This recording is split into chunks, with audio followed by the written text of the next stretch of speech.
Welcome to the Mesquite Arena, where tonight the Western Division champion Monterey Flash at 18-1 seek a sixth straight victory as they visit 6-13 Mesquite. The Outlaws coming off a disappointing loss last night to the Dallas Sidekicks in Allen. They're 2-2 in their last four. They have lost all four meetings with the Flash this season.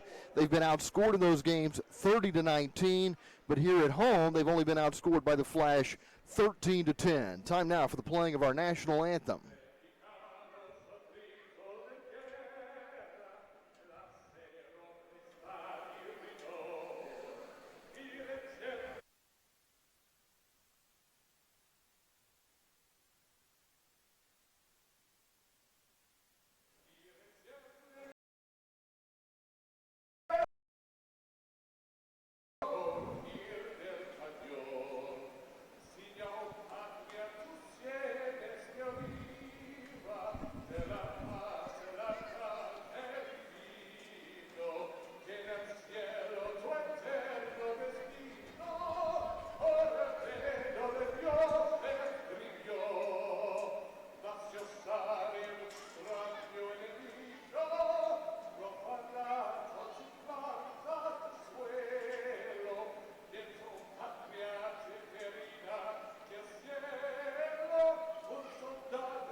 Pete Stein along with Matt Thornton tonight here at the Mesquite Rodeo Arena, and the Mesquite Outlaws got a tough bull to ride tonight.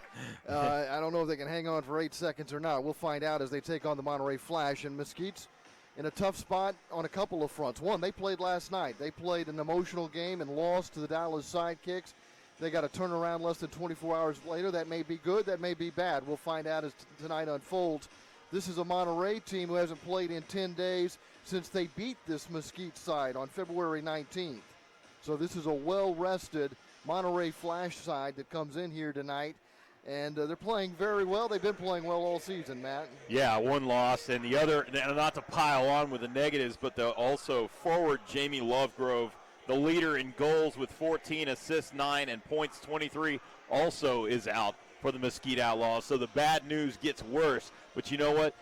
Great teams are built and meant for opportunities like this. The Mesquite Outlaws are in the chase for the playoffs, and this team, we're going to find out about this franchise and what this team can do tonight. They'll be wearing the dark blue kits with the red shorts tonight, and the Flash will be wearing the all-white. When they played 10 days ago, Monterey won that game 7-5, but after Tapia scored for the Outlaws early, Monterey reeled off 5 straight goals. The Outlaws were able to score a couple of goals late. Medically do some work on the scoreboard but they're going to have to play better than they did in Monterey 10 days ago in order to beat the Flash. Yeah, they've got to score points. You know, that's the thing, the goals, that they just have not come for this Mesquite Outlaws team. They're a -16 goal differential. They've been extremely good on defense, not quite as good on offense. They have scored some decent amount of goals. Two back on December, January 11th, 8, 4 and 27th, and the 5th. Or 5 on the February 19th game. So they've scored some goals against Monterey. But, man, just throughout the season, Outlaws, they've really struggled to get those goals. Yeah, the Flash are scoring about 4 more goals per game over the course of the season. They're scoring nearly 9 goals a game, and Mesquite scoring a little bit less than 5 goals per game. That's not good enough. And one place they might be able to get more goals is on the power play. That's where they've really struggled. And this is a Monterey team that's been really. And that's one of my keys to the game, actually. Mesquite, 16% on the power play, 59% on the kill. Once again, just kind of a microcosm of what this team is. Great defensively, haven't been so great on offense. And on the flip side, they got a tough road to hoe with Monterey at 64% on the kill, and they get a goal 56% of the time on the power play. We saw Edgar Gonzalez make an appearance early here at Mesquite, but he left that game. He's only played 7 games, but he's with Monterey here tonight. And even though he's only played 7 games, he's their 6th leading goal scorer. He's got 15 goals in 7 games. Yeah, it's just unbelievable. He's still 3rd in the Major Arena Soccer League with 3 points per game on average, and then 15 goals, 6 assists, and then 21 points. It's unbelievable how many goals he scored in such a short period of time. When we saw Monterey earlier in the year, they were starting Diego Reynoso in goal, and then Berna Valdivinos would come in and play the second half. Well, Valdivinos has kind of taken over the job full time now. He's 14-1 with a 5.28 goals against average and a .677 save percentage. On match that, except for the win-losses of Valdivinos, he's got a 6-13 record with a 5.3 goals against average and a .698 save percentage. And the stat that matters most for Valdivinos, 14 wins, 1st in the league. Looking for number 15 tonight and looking to sweep the Mesquite Outlaws, who were going for a season sweep themselves last night at the Allen Event Center but lost to the Dallas Sidekicks, trying to rebound tonight. It was Tapia who scored an early goal at Monterey 10 days ago. He gives it up to Ellis here, who gets it to Cortez. We've played 35 seconds. And up the middle, it is sent to Tapia. He sweeps it right to Jones, back to Tapia. And Tapia will send it back to the keeper and go to the bench as changes are made. Vic Moraligwe, who was out early working out today, unable to control it at the attacking line, but takes over now. Ellis to his left. A shot stays low, and that's saved by Valdivinos. Yeah, Vic Moore's got to get going early. He's had a little bit of success against Monterey, but they really, really need him to score some goals tonight. Rios moving up the right side, getting past Otezi, sending it into the corner. Gonzalez off the inboards, set up a shot that sails into the, that might have gone into the suites behind the goal. That was a high shot. Maybe need to get that one down just a tad. Never had a chance. And it'll be goalkeeper distribution now for Pollo Cortez. Cortez has got a man, Cardenas, making a run up the right flank, finds him in stride, but then it is turned over to Rios. Now Rios moving up the left boards, sends it ahead. Gonzalez fires away, that's wide left. Chested down at the top of the arc by Rios, can't control it. Mesquite has it in their own end. Sent into space as Mesquite moves into Monterey territory. De Leon loses control of it, turns it over to Gonzalez.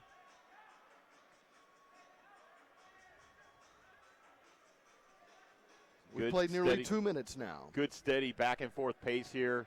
No one getting a little too anxious. I think we're going to see a chess match tonight, Pete.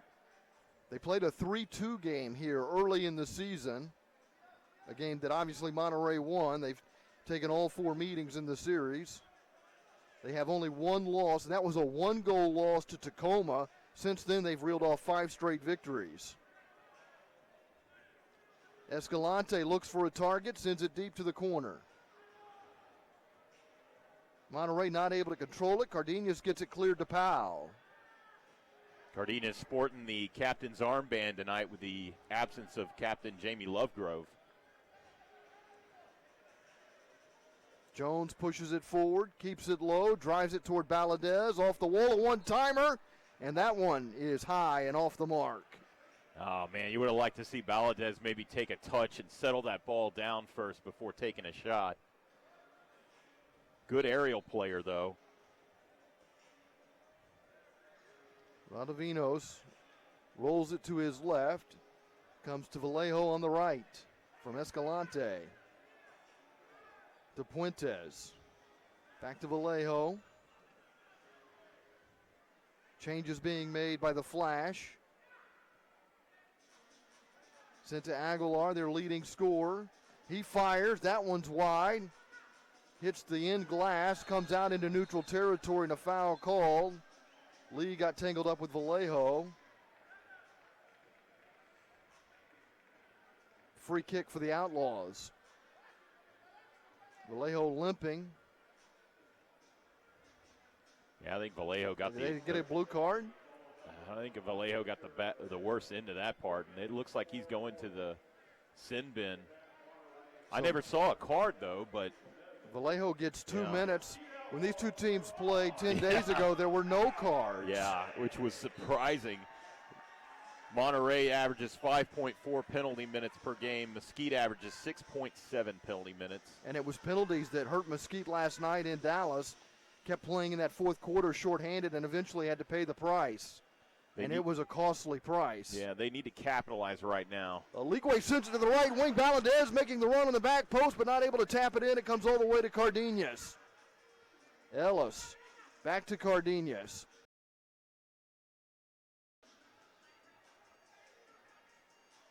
Tovar marking Cardenas. It's Ellis at the attacking line, playing it to the right wing side. Back to Ellis, who finds Cardenas.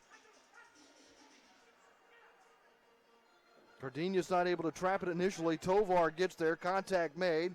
The officials say play on as a battle for possession ensues along the boards. It'll be Monterey ball. Yeah, it's boarding on Cardenas. Anytime you kind of use your body to throw a man into the boards, you're going to get called or a foul for that every time.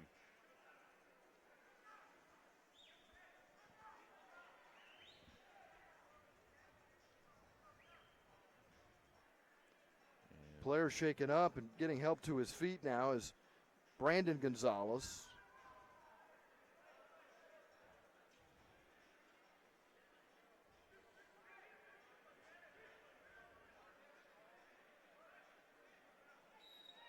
Shane Butler's our senior referee. Jim Mills the referee. Trent McCauley the assistant official. Kyle Bourne is the fourth official. Cardenas gets ahead on it. Able to get it to Ellis, who controls inside his own line. Now to Cardenas. Valadez dropping back into the corner. Ellis plays it to the right wing boards, but De Leon's not able to trap it cleanly. Now battles for possession. Getting help now from Ligwe. Ligwe able to take it away from Escalante. Rims it around into the area, and that is grabbed by Valdovinos, who was right on the edge of the area. Deep throw, but Ellis is there, and he'll nod it to the keeper, Pollo Cortez, who quickly gets it to Cardenas as we approach the 10-minute mark. Still no score here at the Mesquite Arena early in the first quarter. Yeah, just some sloppy play by the Outlaws on the power play right now. Turning it over. We're down to the final 12 seconds of the power play. It's not been much of a power play. Yeah. And now going down for Monterey is Jorge Rios. 7 seconds left with the man advantage.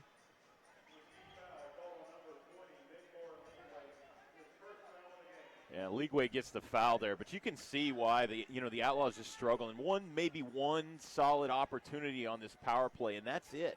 That's all they had. They just, and it's mind-blowing because they have so many great scorers on their team, but never really tested Valdovinos once. Well, if you want to score, you got to shoot. That is true. Very, very true. Maybe a little too much passing. Mesquite with the only shot so far here in the first period. We're back to even strength. Oteze sends it in for Tapia. Valdivinos well outside the area. Rims it up to the left wing boards for Gonzalez. Gonzalez fighting for it. Looked like Oteze might have got a hand on it, but there's no call. Definitely did. Threw his hands up to say I didn't foul and then hit it with his hand. Look at Gonzalez come out of the back and cross halfway, plays to the left side. Back to Vallejo. Gonzalez with a nice clearing run. Less than 9 minutes to play in the first quarter. The ball dumped in the corner for the Flash. Vaca steered off the ball by Powell. Held in the attacking third. Shot on the way, and that's a goal. It's a 1-0 lead for the Monterey Flash. Scoring is Hugo Puentes. Yeah, Hugo Puentes, man, you just made that so easy for him. That's his 20th goal of the season. He's second on the team, and you can just see he slides across. Cody Ellis gave him way too much space, fires a shot right above Pollo Cortez, and this is not the way the Mesquite Outlaws wanted to start this game. The goal comes with 8:43 to play in the first period. Mitchell Cardenas is out there trying to encourage his teammates. Mesquite had scored first in 3 of the 4 games previously in this series. And I believe all 4 games have been tied 1-1. And Puentes, it's surprisingly only in that 3rd game in January is the only time he scored against Mesquite. Jones with a sloppy turnover. Now Vaca with a crossover move for the Flash. To his right foot, it's blocked by Cardenas. Cardenas trying to trap it in the corner. It's played around the boards and into the hands of Pollo. Great play by Mitchell Cardenas there. Not biting on any of those fakes. Very patient.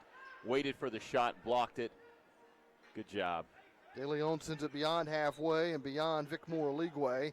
It bounces over the boards. It'll be a restart for the Flash.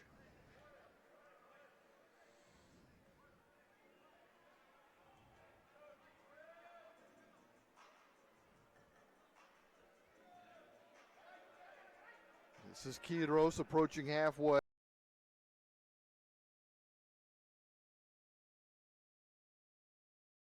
Referee crease. Marked by De Leon. Pichardo looks upfield, plays it up the right channel, finds Aguilar. Back to Pichardo. Now the Outlaws begin to pressure. Monterey very patient, now making changes. 7:20 to play in the period. Monterey leads 1-0. Puentes scoring the goal, even strength at 6:17 of the first. Escalante looking for a target, plays it across halfway on the ground. Pushed down the foul. Yeah, it's a good call there. And I thought no card. You could have argued a card, but, I didn't think he got him too bad. I always love Brendan Lee when he comes on. There's always energy with his shifts. So fast. Tapia to Ellis on the left wing. Ellis drives it toward the goal. It's knocked down. And then Aligwe got his right foot on it, but sends it over the goal. Yeah, man, that's a tough one because Aligwe, if he could have gotten over that, that's a goal. So there's a timeout here at Mesquite Arena.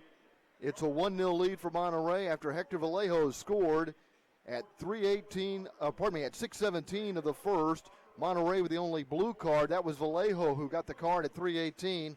The Outlaws, as has been the case too much this season, didn't do much on the power play. They're now 5 for 32 with the man advantage. The Mesquite Outlaws would like to thank Miter USA for providing today's match balls.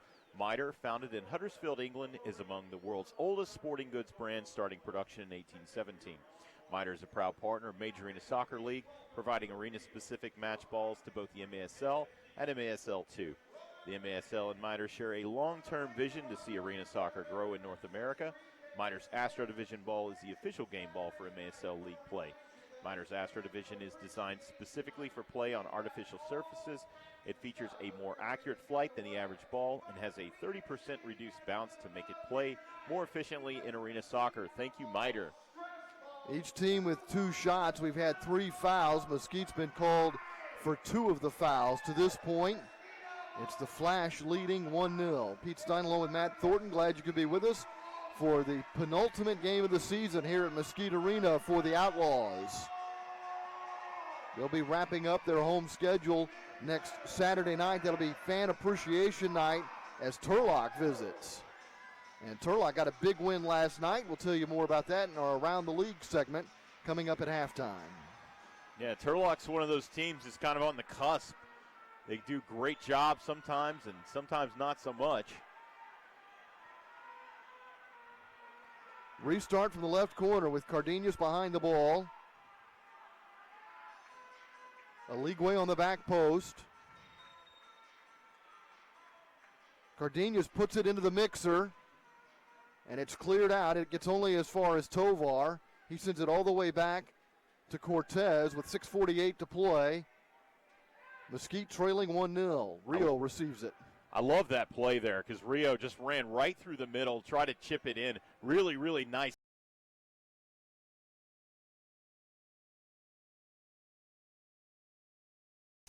It comes to Rios. Rios making the run up the right flank, gets it back, settles it near the corner, and then plays it back to Vallejo. Escalante sweeps it to the left side. It's received there by Rosas.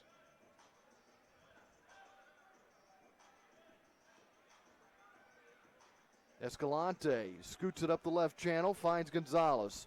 Marked by Ellis, back to Escalante, to Vallejo in the center circle. We hit the 6-minute mark of the first quarter. Monterey leading 1-0. Monterey has so many players who could score. It's one of those, you just got to mark everyone tight and never leave a man open, which is impossible in the game. That's why they're so good. Plus 78 goal differential, unbelievable. They've already clinched the Western Division. They've got 3 games with Sonora coming up to wrap up the season. Here's Gonzalez laying it off to the left wing side. Gonzalez traps it. Maybe wanted a little give and go, but it stays out on the perimeter. It comes to Pichardo. The Dallas sidekicks.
Aguilar for a goal. And that's the thing. You got to clear that ball out of there. Oteze did a nice job of sliding and clearing it, but he didn't clear it all the way out. And Brian Aguilar, this guy has just been an absolute beast in the last 2 games versus the Mesquite Outlaws. 5 goals and an assist. He adds to that now with 6 goals and assists in just 2 games. for the season now. Aguilar with 28 goals and 39 points in 18 games. Yeah, he's tops in the MASL, 27 goals, his 7th, 11 assists. He's tied for first on his team, 38 points. He's 7th in the league as well. He's just a stud, man. He does everything. 4 minutes to play in the first, and the Outlaws have fallen behind 2-0. Last time these two teams met 10 days ago in Monterey. Gonzalez has Vaca to his right, plays it into his path. Vaca now retreats, pressured by Mike Jones. Vallejo switches the attack to the left side.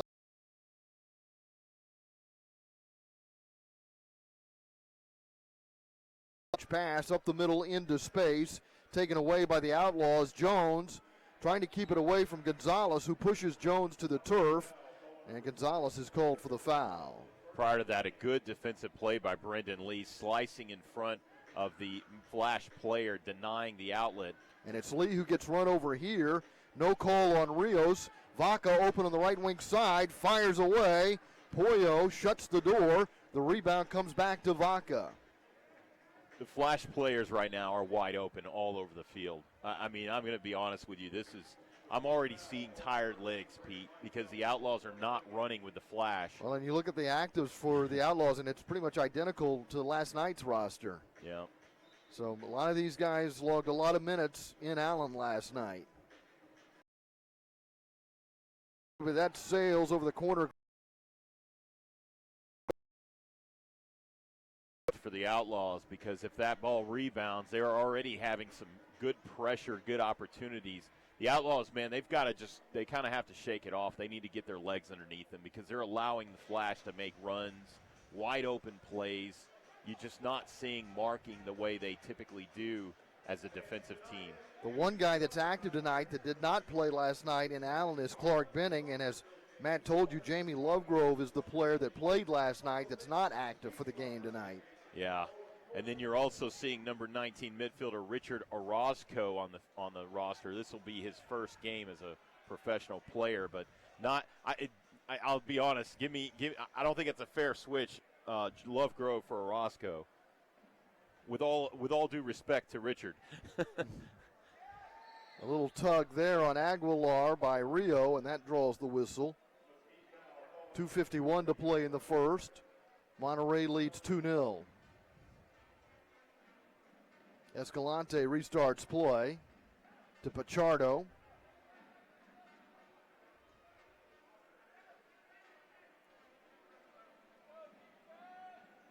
Monterey has shown great patience and built up a 2-0 lead over the Mesquite Outlaws in this, the 5th meeting of the season between the two teams. Vic Moraligwe trying to move up the middle, not able to get around Escalante, and Ligwe may be shaken up as he holds his left knee and walks with a limp, but stays on the floor right now. Yeah, that didn't look good at all, because when he slid, he just immediately grabbed his left knee. And he still isn't quite moving right. But staying out on the field as Aguilar receives it over to Puentes, who scored the first goal, sends one off the end glass, and that's headed out of play by Oteze. And that'll be a restart from the top of the penalty arc for the Monterey Flash, who come in with an 18-1 record. They're 8-1 on the road this season.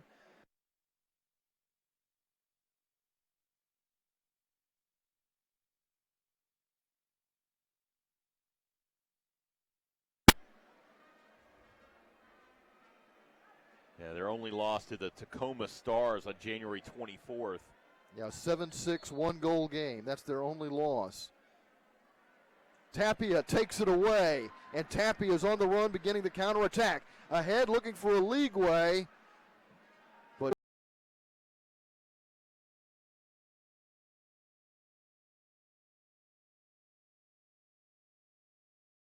to him, and frustration beginning to show for the Outlaws. And look out, here come the Flash going the other way. Off the end boards, Ellis shields off one player, but then from distance, the goal is scored with 1:29 to play. That's a terrific strike from just between the attack line and the top of the penalty arc. to give the Flash a 3-0 lead. And the Outlaws, man, they are just looking downtrodden and defeated already here early late in the first quarter. Cody Ellis yelling for his other teammates to get back on defense, and while he's getting back on defense, Monterey reflected for the goal for Monterey. I mean, boy, this is going to be a long game, Pete, if these Outlaws don't pull together. Eric Rosas scoring his 7th goal in his 16th game to give Monterey a 3-0 lead. They had that 5-goal run 10 days ago at home against Mesquite. The Outlaws were able to get back into that game, lost it 7-5. But a poor showing early here at home for Mesquite, conceding the first 3 goals of the game. It's Monterey that's the more rested team, even though they've traveled. They haven't played in 10 days. Mesquite playing on the second night of a back-to-back. They played on the road at Allen. Now, that's not a long road trip, but that was an emotional game for the Outlaws and a very disappointing loss that they're trying to rebound from, playing arguably the best team in the league. Yeah. Now trying to go without their captain. Nunez runs up on it with Tovar there for the Flash. It's sent to Jones. Finds De Leon open. He chested down, moves forward up the center channel. Plays it to the right wing side for a one-timer. Nunez has his shot blocked. Chasing it to the corner. Nunez corrals it out to Jones. Cardenas pushes it forward, drives it, but over the goal and out of play. And you can see 50-50 balls. The Flash are getting to the ball quicker, winning those 50-50 balls. You know, the Outlaws, man, they've just got to kind of pull it together. They're going to have to dig deep here. We're down to the final 7 seconds as the ball is sent inside the Mesquite line. Jones and Garay battle for it along the boards as time runs out. So we've come to the end of the first quarter here at the Mesquite Rodeo Arena. Monterey out shooting Mesquite 5-3, and they find the back of the net 3 times. Hugo Puentes scores at 6:17 of the first. Garay assists Brian Aguilar at 10:51 to make it 2-0.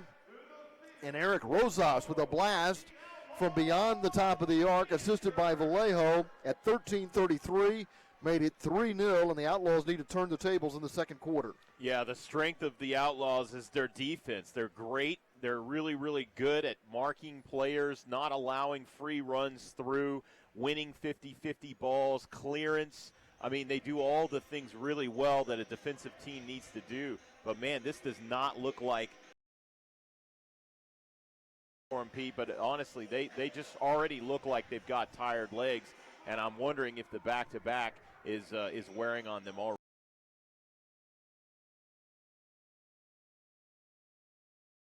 Few teams that hasn't come into North Texas, and maybe the only team that hasn't come into North Texas and played both the Sidekicks and the Outlaws on the same weekend. That's interesting. Wow, so they haven't played the back-to-back in North Texas, and they haven't played, but what'd you say, one East Coast team? They played one Eastern team. Wow. That was St. Louis. The scheduling gods really did them a favor this season, didn't they? Man. Fascinating. Well, I got a couple guys. So, you know, maybe it's already been established, but the Monterey player for the Outlaws that need to stop tonight is forward Brian Aguilar. He's torched Mesquite in this franchise last 2 meetings with 5 goals and assists. Of course, he has the goal tonight. To be fair, Aguilar has victimized many teams in the MASL this season with 38 points, 27 goals. But tonight the Outlaws will have to clamp down defensively on Brian to keep their playoff hopes alive. For the Outlaws, my guy is in the 4 meetings between the Flash and Outlaws. Midfielder George De Leon has 3 goals, which is tied with Jamie Lovegrove. De Leon is having a fantastic rookie season with 12 goals, 3 assists, and is tied for 3rd on his team with 15 points. I asked him pre-game, Pete, if he thought he could get his first career hat trick tonight. He smiled and said, quote, "I'll do my best." Well, they need somebody to step up right now. They got to pull a couple of these back at least before the interval and not give up anymore. And the strength of this team has been their defense, even though they're only averaging about 4.8 goals per game. They've only got a minus 16 goal differential because they've played good defense. Yeah, exactly. Teams don't often score very high on them. The Flash have turned in a couple of 10-point games back on 27th and the 11th of January. So here we go. The second quarter is underway at the Mesquite Rodeo Arena, and the Outlaws are hoping for a much different period. Tapia is the target man, but he can't control it, and Vaca gets it back to the keeper. And the keeper remains Valdovinos. Hasn't seen much action in front of him tonight. Shot from the right wing, making that run was Rios. Fires on the run and sends it over the goal. Goalkeeper distribution coming up for Cortez and the Outlaws. We've played 24 seconds of the second period. Yeah, Mesquite just yelling at each other. I mean, you can see them all around the field. They're all frustrated. They're kind of giving each other a hard time, trying to encourage, trying to tell them to wake up a little bit. Well, I can tell you, just from my past experience with Tattoo, the one thing he won't put up with is finger pointing. Yeah, yeah. You win as a team, you lose as a team. So they've got to get it all together here. Down 3-0 to the Western Division champions. And it is discouraging because Monterey really comes in here. They don't have much on the line here tonight. They can't improve their position one iota with a victory tonight.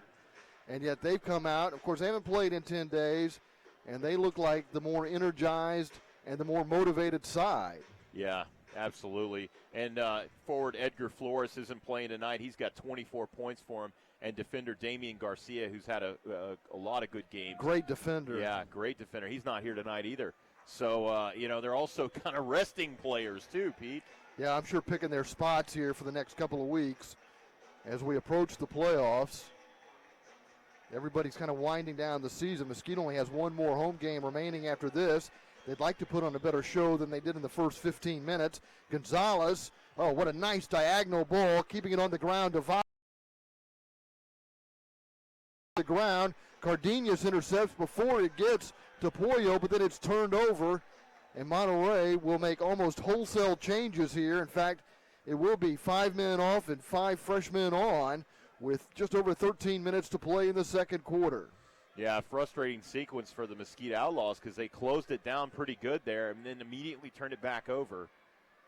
They've got to maintain some possession here. That's one thing they haven't done a lot of tonight yet. This is Brandon Gonzalez. Escalante has it, marked by Valadez. Sent to Cortez. Here comes Gonzalez up the left flank. Valadez and De Leon closing in on him. And it's laid back to Cortez, to Aguilar. Aguilar slides to keep it away from Nunez and maintains possession. What a play by Brian Aguilar there, man. That was so impressive. Slid, tackled the ball, got it away, and maintained possession. Escalante would pass it out to the possession and is able to spin away from Escalante. Yeah, it was tugged on, too. Might have called a foul, but no call. Changes made by the Outlaws. De Leon will give it up to Cortez, and now he heads to the bench. Oteze is into the game. Ellis moving forward, fires it in on goal. Aligwe got a shot, but fired it right into the keeper. The rebound comes out to Ellis. Ellis in the corner, rims it around, and then it'll be scooped up by Valdovinos. What a great play by Valdovinos. Distributes it quickly out to Puentes, who pushes it forward. Puentes trying to corral it in the corner. Gets tripped up by Oteze, who's called for the foul. And I think that might, I don't know, it's hard to say. I think maybe the referee does not have cards tonight because he pulled up his hand, pointed to the sin bin as if it was a card. There's no player going off, though, so I don't know, Pete. I mean, it's definitely a foul, but. Tovar with the restart. Aguilar making his way to the near post. Tovar lays it back for Vallejo, sends it to the right wing. And a call away from the ball. Yeah. They call it on Aguilar. Yeah, I think he was tussling with Pollo Cortez in the back. Cortez able to get it out to halfway.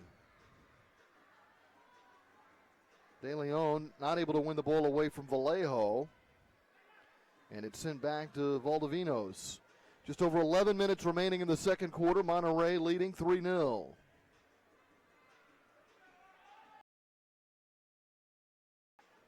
Flash dominating possession. Vallejo gets it back to Cortez. Or, pardon me, Valdovinos.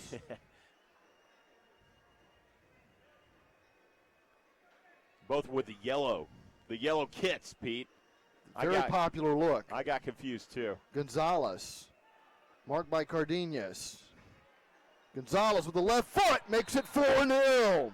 Goodness gracious, man. Edgars and Gonzalez, what a play there. He's on the wall, takes the ball away, spins, and with his left foot just puts it directly past Pollo Cortez, who's diving to his left. And I mean, man, that's just one you typically see Pollo Cortez stop.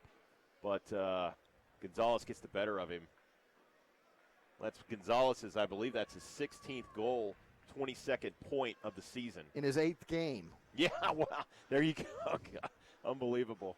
Puentes, Aguilar, Rosas, and Gonzalez, the goal scorers for Monterey. And it's a 4-0 lead. And the Outlaws haven't even really come close to scoring. Tapia can't control it after getting the pass from Valadez. Garay lost it. Tapia has it, lays it back to Valadez, now sent to Jones. In front of the Outlaws bench, sent back to Jones. Valadez, not sure what he had in mind. It's turned over to Garay. Tapia now chasing the ball. It comes to Pichardo. Tapia goes to the bench as a change is made. Nunez is onto the carpet.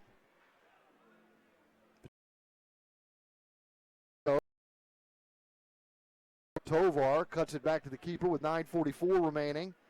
Flash up 4-0. Nunez chested down across the attack line with his left foot. He fires, but Valdovinos catches it. That had a little steam on it. It did, and man, Valdovinos just kind of casually reaches up and grabs it out of the air. Man, what a play. Valdovinos is having a great game tonight. Ellis forces a possible turnover, but Garay gets back to it.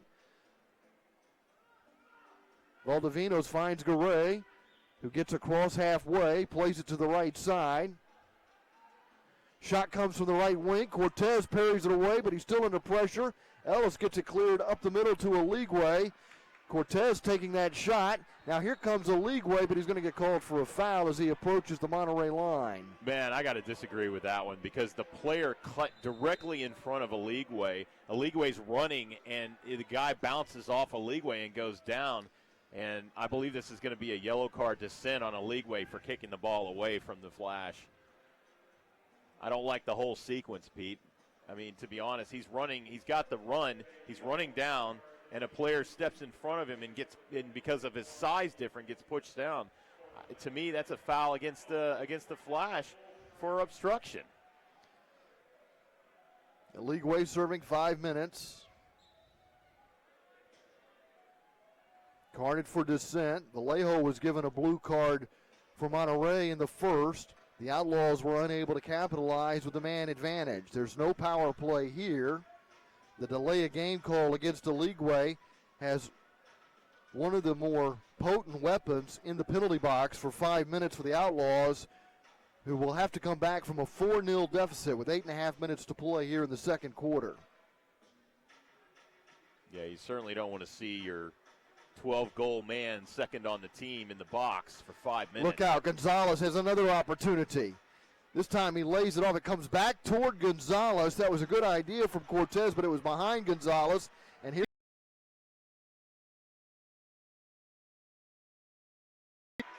play continues. The crowd starting to get into this now. Yeah, they wanted a foul there because Brendan Lee got tripped and taken down. Lee moves up the right wing side and fires away, but it's high and wide. Man, that one's going into the air conditioning unit, I think. But yeah, Brendan Lee. I mean, he's again driving down the field, tripped, taken down, and no foul whatsoever. And the crowd saw it. They wanted the foul. The Outlaws need the crowd to get behind them here.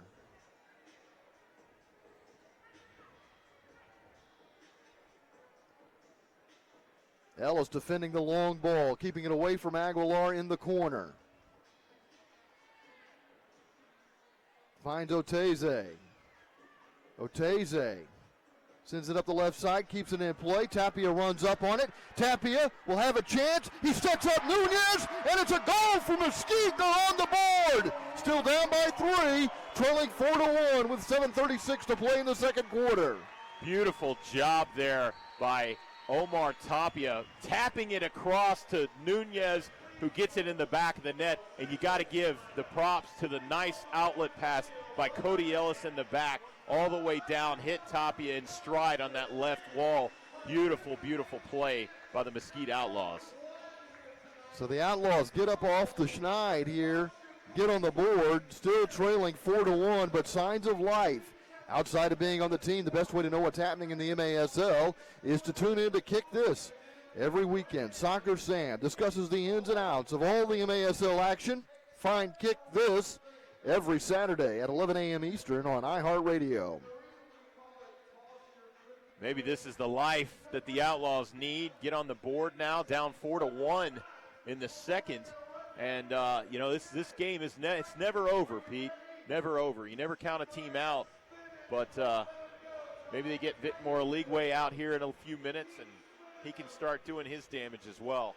You're watching the Mesquite Outlaws on MASL TV. Catch every game each week on the league's official streaming home, MASL.TV. Pete Stein along with Matt Thornton, the Flash, scoring the first 4 goals of this game. Hugo Puentes, Brian Aguilar, Eric Rosas, and Edgar Gonzalez scoring to give the Flash an early 4-0 lead, and now Mesquite is finally on the board. Nunez getting the goal, assisted by Tapia, and boy, that's exactly what the Outlaws needed. They're now even with Monterey in shots, 7-7. The goal coming at 7:24 of the second, and all 5 goals in this game have come even strength. There's been 1 power play opportunity, and that was for the Outlaws, and they failed to capitalize. Yeah, and that's what's surprising to me. You just mentioned the shots, even 7-7, because it seems like Monterey has just been pouring it on. The Outlaws, they do a great job of blocking shots. 3 players on their team leading the league with 25 or more blocks. Unbelievable. This Outlaws team, they'll get in front of your shots all night. We've had 10 fouls called in the game, 7 against the Outlaws. Baladez marking Aguilar, who's into the corner. Jones also there defensively as the ball is sent back to Escalante. Brian Aguilar did not like the contact from Baladez. Frustrated there. That's what you got to do to the team's top scorer. It's a Monterey team that to some extent has the reputation of letting off the gas after getting out to a big lead. So Mesquite can certainly claw their way back into this game. There's plenty of time. If you're going to fall behind by 4 goals, do it early. Exactly. And that was Brendan Lee fouling Brandon Gonzalez on the left. That's an easy call for the referee with a trip. Aguilar has it poked away by Ellis, but that goes right to Escalante, to Pichardo. Here's Baladez defensively putting the pressure on as it's sent back to the keeper, Valdovinos. Escalante looking for a target. Pichardo on the right side. Mesquite not putting on any real high pressure. Now Puentes is pressured by Oteze, who chases it to the corner. Valdovinos is over there playing. The goal is wide open. Baladez can't get it on frame, trying to shoot from an impossible angle in the left corner. And how is that not a high kick? I mean, I don't know how that wasn't a high kick. That was a clear Valdovinos got that foot up in the face of Baladez and no call whatsoever. Roll to the feet of Escalante on the goalkeeper distribution. Tapia marking Escalante.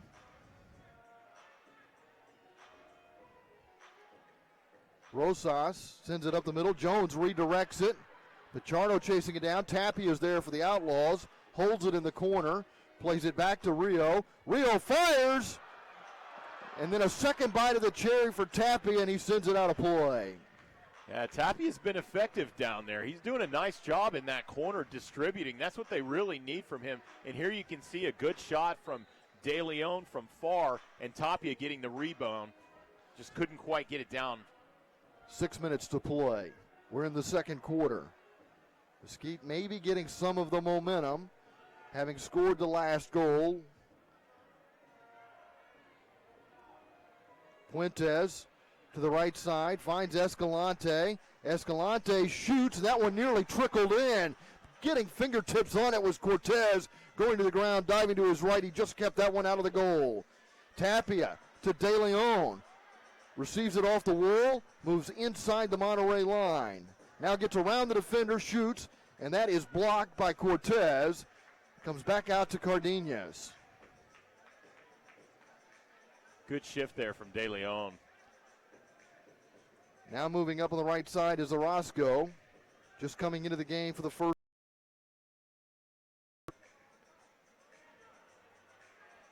Shot from Oteze. Gets deflected to the corner. That was a good shot. 4:58 remaining in the second quarter. Really good shot from Oteze, drawing across. And good job by the Monterey Flash defense jumping in front of it. Tapia will restart from the right wing along the wall. Tapia trying to get it to the back post. From the corner off the inboards, Fuentes is there.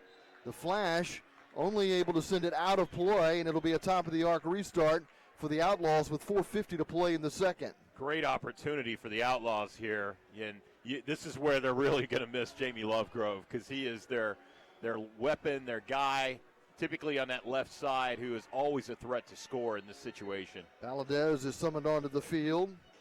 Tapia plays it to the corner for Ellis. Back to Tapia. Winds up, fires, scores! Tapia! Great job there. Beautifully designed by Tattoo.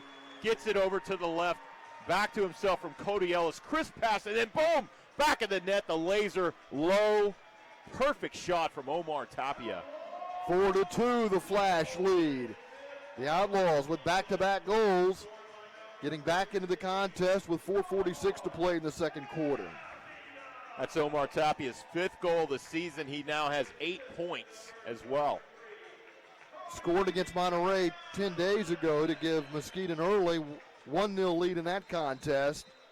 And Aguilar will call a timeout before the Flash restart play with less than 5 minutes to play in the second quarter. Their 4-goal lead is now a 2-goal advantage. I love seeing Omar Tapia score there, because he had a couple of really nice shifts. He had that beautiful assist over on the first goal, and then to come back and score on that set piece. He's a guy, he's bounced around the league a little bit. He was with Orlando earlier this season. The Outlaws picked him up, and he just hasn't quite found his.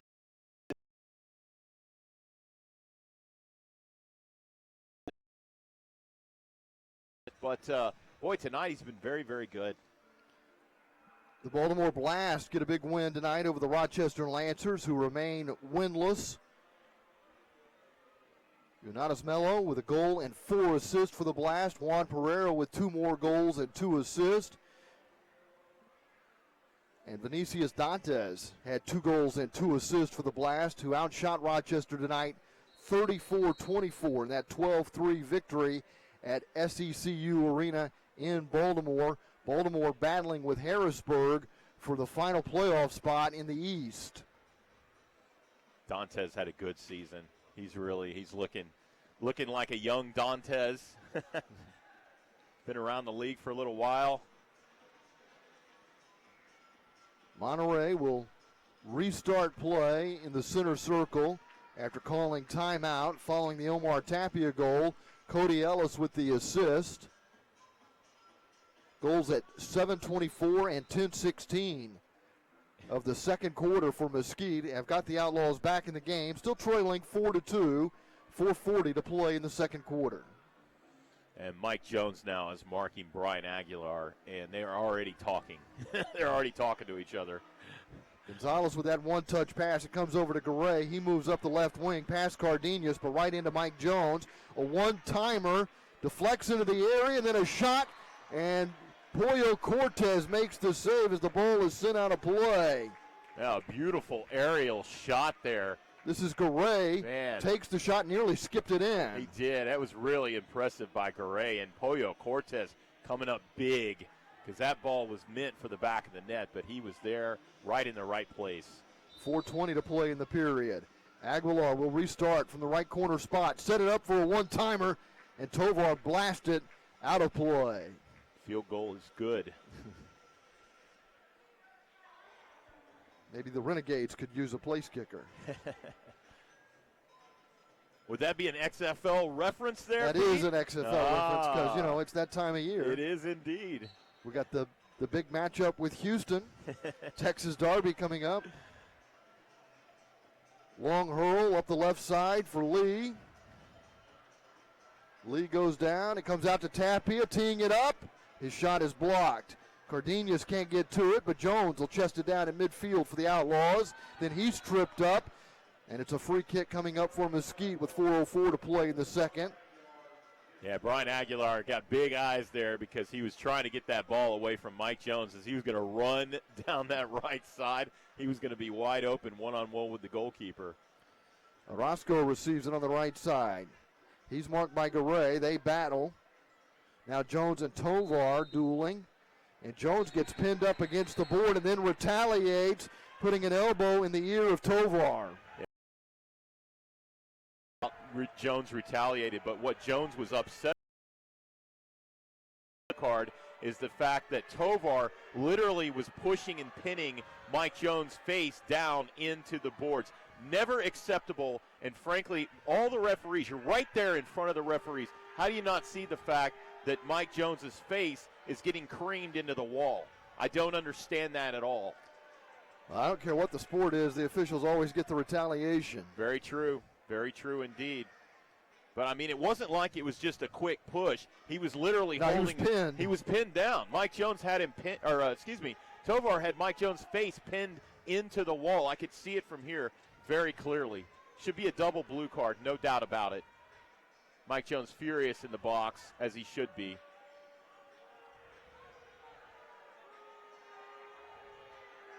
You've got to call this, and I don't think they're going to call it right. No, they're not going to give a blue card to the Flash. It's unfortunate.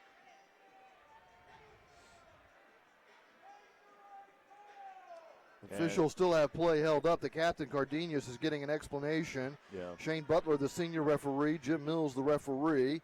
Trent McCauley, the assistant official. Kyle Bourne, the fourth official.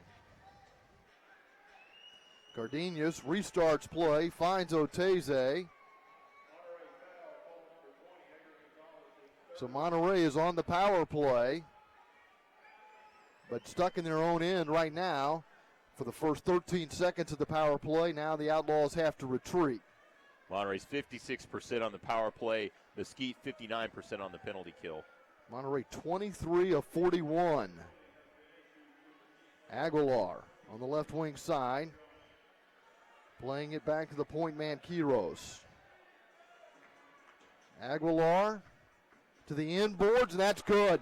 Puentes with a crafty little play off the inboards and then off the back of Cortez to make it 5-2. So Jones gets caught in retaliation, goes to the penalty box for 2 minutes, and Monterey cashes in on their opportunity with a man advantage, and once again the Flash lead by 3. Yeah, and Puentes, great play there. He snuck it up, past. and now Cortez is going to get a yellow card. Yeah. This is where, your goalkeeper, you got to keep an even keel. You got to keep your head about you, and you can't get too much into this. But I was just saying, Cortez on that Puentes goal snuck it in on the left side right off the back of Pollo Cortez. And the Outlaws, they got to gather themselves, not get too down here. It's going to be Cody Ellis who will serve the 5-minute yellow card penalty. Clark Benning. Oh, is it Benning? I'm Yep, sorry. Yeah, that's all right. Clark Benning comes over. They both have the man buns, so it's a fair assessment. So it's Benning who comes over to serve the 5 minutes. That's his first appearance in the game. Yeah, here's your first appearance, Clarky. Go sit in the sin bin, brother. So the Flash back up by 3, 5-2.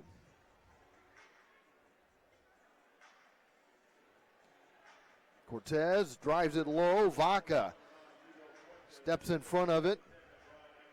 Sends it over the boards. Restart coming for Mesquite. Jones back to Ellis. Nunez to backs it back to Ellis, to De Leon, all the way back to Pollo Cortez. Valadez there, I thought he was popping it up to himself. He's got a bicycle kick goal this season. Wins the ball here along the left wing boards and cuts it across the face of goal. Comes back to Nunez, to Valadez at the top of the arc, pushed down. There's the whistle. And the foul is on Pichardo. Yeah, and Valdivinos, man, that shot looked innocent enough from Valadez on the left side, but Valdivinos just barely getting a hand on it, pushing it aside.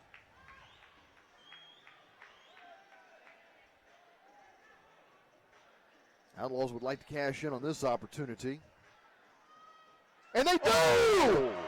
Valadez off the restart, fires it in, past Valdivinos, and once again it's a 2-goal game. 5-3 Monterey with 2:24 to play. Valadez with a left-footed blast off the restart. What a saucy goal from Valadez. Bent it around the left side of that wall and back of net. Valdivinos frozen, didn't even move, wasn't expecting the shot. Man, that thing exploded off of Bradley Valadez's foot. What an impressive play.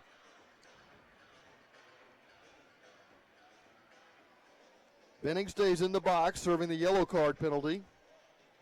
2:20 to play. Monterey leads by 2, 5-3. This crowd's starting to come to life a little bit, and I think that's helping the Outlaws out. Rimmed around and grabbed by Cortez. Pushing it in deep was Rios. Cardenas back to Cortez. Up the right side, Lee goes down, and that draws the whistle. Yeah, he was pushed down by number 15, Oscar Cortez. Cardenas will restart play. Outlaws hoping to pull one more back here in the final 150 of the second quarter. They were down 4-0 and now trail 5-3. Tapia is the target in the corner. He never got a touch on it. It gets cleared out. It's headed by Gonzalez. This is Edgar Gonzalez now, marked by Jones. He's drawing a lot of attention, as he should. Here's a ball into space. Who's going to get there first? It'll be Orozco who gets there, and then Cortez is clipped, trying to clear it. Aguilar might have got a hand on it as he knocked it down, but there's no call. Yeah. Cortez is down and shaken up, and this is really bad news for the Outlaws. Yeah, this is a nightmare for the Outlaws, and this is a foot-on-foot kick here with number 24, Brandon Gonzalez, and you could see that just was just directly both men kicking at the ball, and they got each other. And Pollo he's definitely hurt and feeling it right now. Trying to hang in there. Yeah. And to make matters worse, the Outlaws did not dress another goalkeeper tonight. They don't have another active goalkeeper. Cortez is it. So we might be seeing, well, hopefully, let's just say I'm going to put that out there. Pollo Cortez, he's gonna get himself back together here and get up, but he's got the great Sagu down there looking at him right now, just trying to see what's going on with his young goalkeeper. Yeah, and Sagu telling the rest of Cortez teammates to Yeah. just go back to the bench. Let the training staff take care of business here. But Cortez has been just short of brilliant this year as a rookie goalkeeper in the MASL, 6-13 with a 5.3 goals against average, stopping nearly 70% of the shots he's faced this year. Yeah, he's 8th in the MASL with a 5.30 goals against average, 7th in the MASL with his .698 save percentage, 311 shots, 217 saves. Just been absolutely brilliant. I mean, and Cody Ellis preseason told me, Matt, you're going to love this guy. His footwork is so impressive. It looks like he's going to try to hang in there, maybe. And he's just trying to work it out at this point. I've done that where you've gone after a ball and you kicked and you missed and you kicked the other player. And man, it's a bone on bone, and there is nothing more painful than a bone on bone full kick. And they were both kicking hard for the ball, trying to get it cleared. It's not like the NHL. We can't call a 41-year-old man out. That's right. The Zamboni driver. How about that? Well, that's an impressive. Is that what you're talking about? Yeah. I think was it Tampa Bay? Carolina. Carolina, thank you. David Ayers. There you go. Came in as what they call the E-Bug, right? The emergency backup goaltender. And I think he made 8 saves against Toronto. Yep. He let in, I think, 2 quick goals, and then I think he made 6 saves, something like that. 8 saves, maybe. He came in and said, "Calm down, settle down. Listen, don't worry about it. If we don't win, it's okay." And he said that's what settled him down. A great story. But Pollo Cortez looks to be moving around okay. I'm sure he's still hurting, but he's trying to laugh it off. And yeah.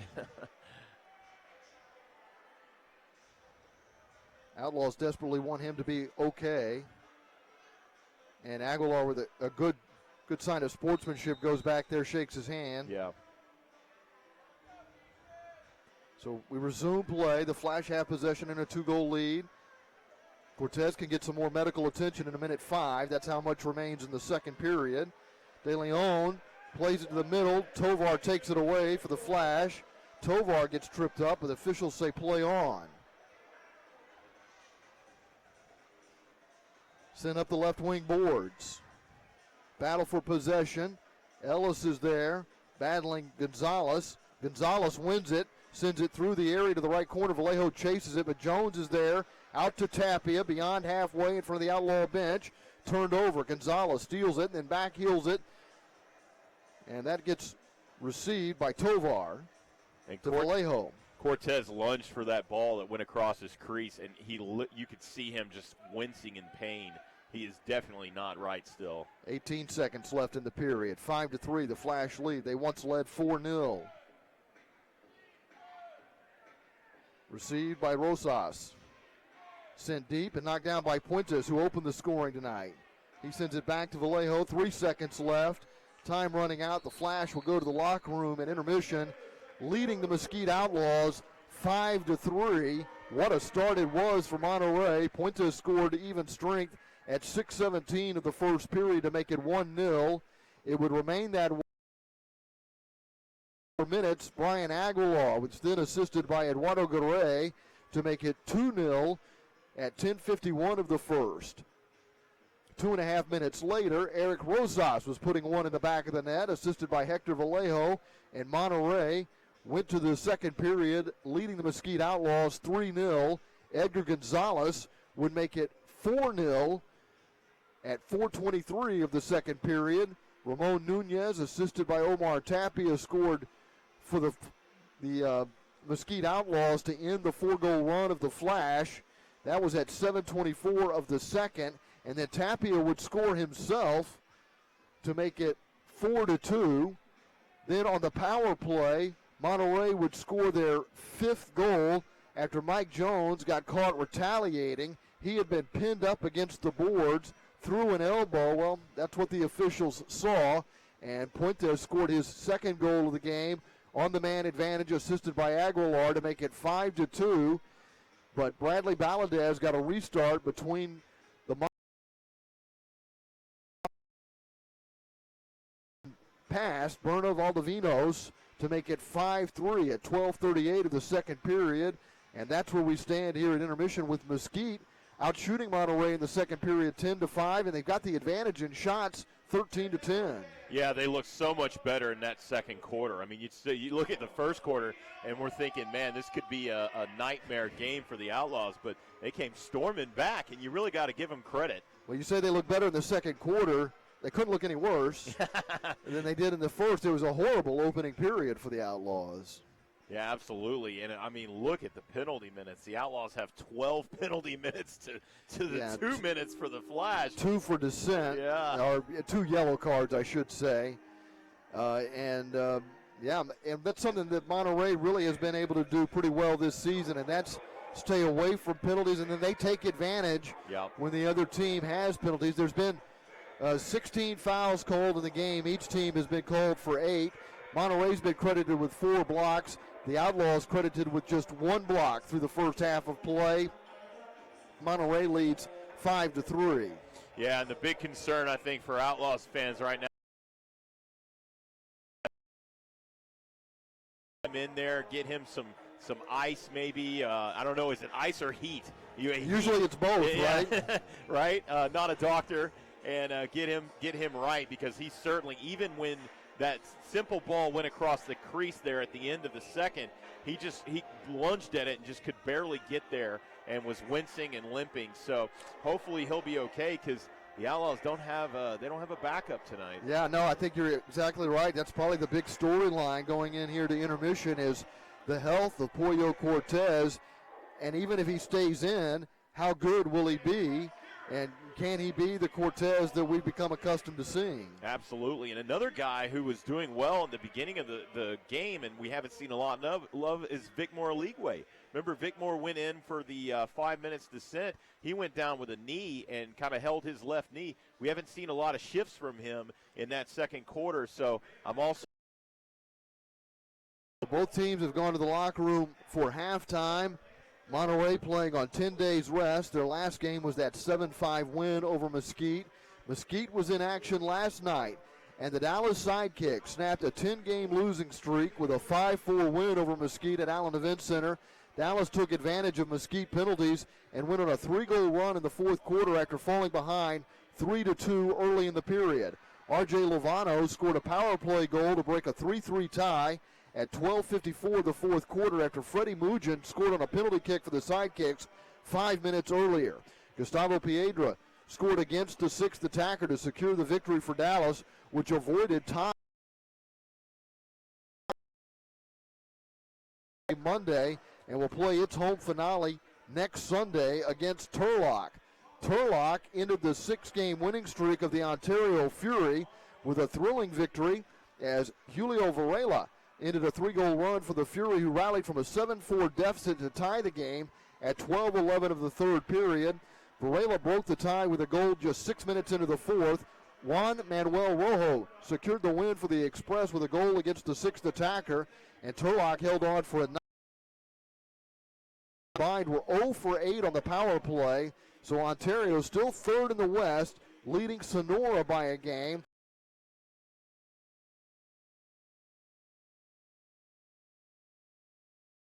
Florida by 1 game in the loss column with 2 games in hand. This is the first meeting between Utica and Sonora. Utica seeking an 8th consecutive victory, which includes a sweep in Texas, defeating Mesquite 8-5 and Dallas 8-7 on back-to-back nights earlier this month. Utica has 6 players with 10 or more goals and 5 players with at least 20 points through 16 games. They're averaging 7.1 goals per game. They're 6-2 on the road this season. Baltimore and Harrisburg are in a hotly contested race for the 4th and final playoff spot in the Eastern Division. Harrisburg is off this weekend. They play 4 of their final 5 games at home, where they are 7-1 this season. Harrisburg is at Baltimore for a critical game next weekend and then host Utica, Dallas, Utica again, and Milwaukee, and they'll play those games between March 11th and March 22nd.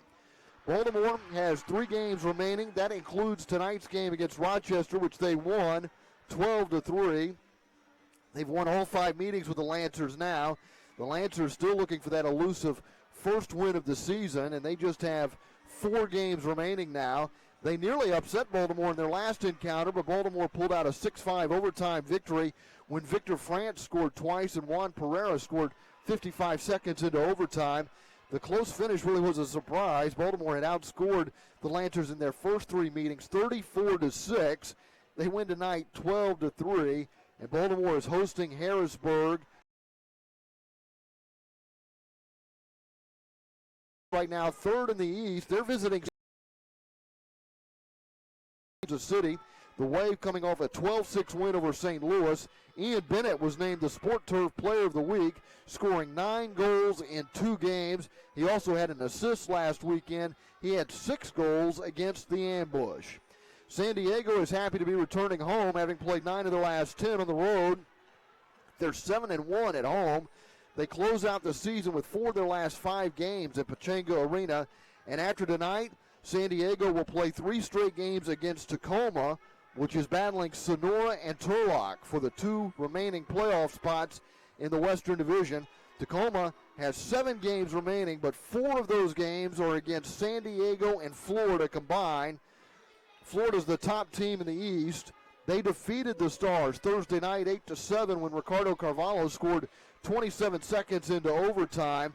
The Tropics scored 3 of the last 4 goals in that game. Those 2 teams playing again tomorrow in Tacoma. The Stars will be hosting the Outlaws for a pair of games to close out the regular season. Frank Tayo has a 40-point lead in the Stars points race. The Ontario striker has 290 points, 8 first stars, 2 second stars, and a third star. He's got 41 goals and 17 assists in 19 games. Ian Bennett of Milwaukee is second with 250 points. He's got 5 first stars and 5 second stars.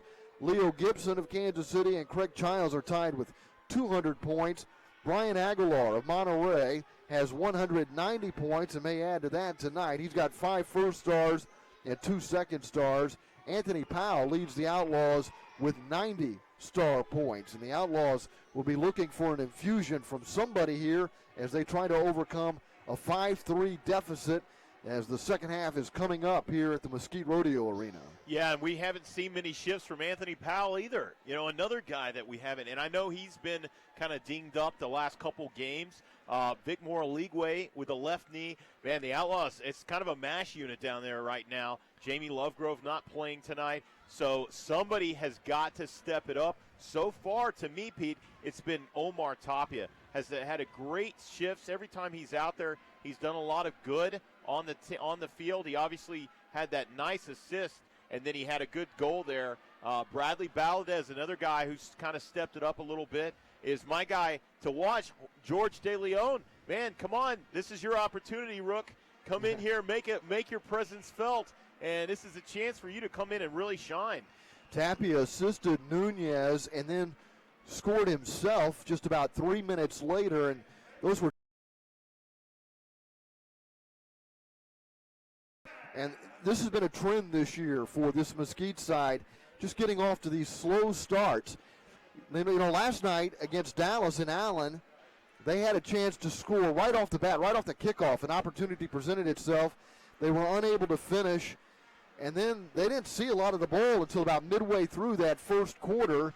And once again, last night they were playing from behind, and that's been the case too often this year for the Outlaws. Yeah, they aren't scoring enough goals, and you look at the players, and it's surprising because you've got Vic Moore, you've got Jamie, Cody Ellis chips in from the back a lot over his career in terms of goals.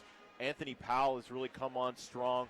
George De Leon having a great rookie season, but past that, not a lot of consistency. You know, you don't see guys scoring on a regular basis. They don't have many folks that frankly have, I think, more than 10 goals. And if you look at Monterey, you know, the top teams, gosh, they've got how many guys that they have 10 goals or more? Yeah, it's unbelievable. We were talking about Utica there in our Around the League segment about, you know, how many guys they have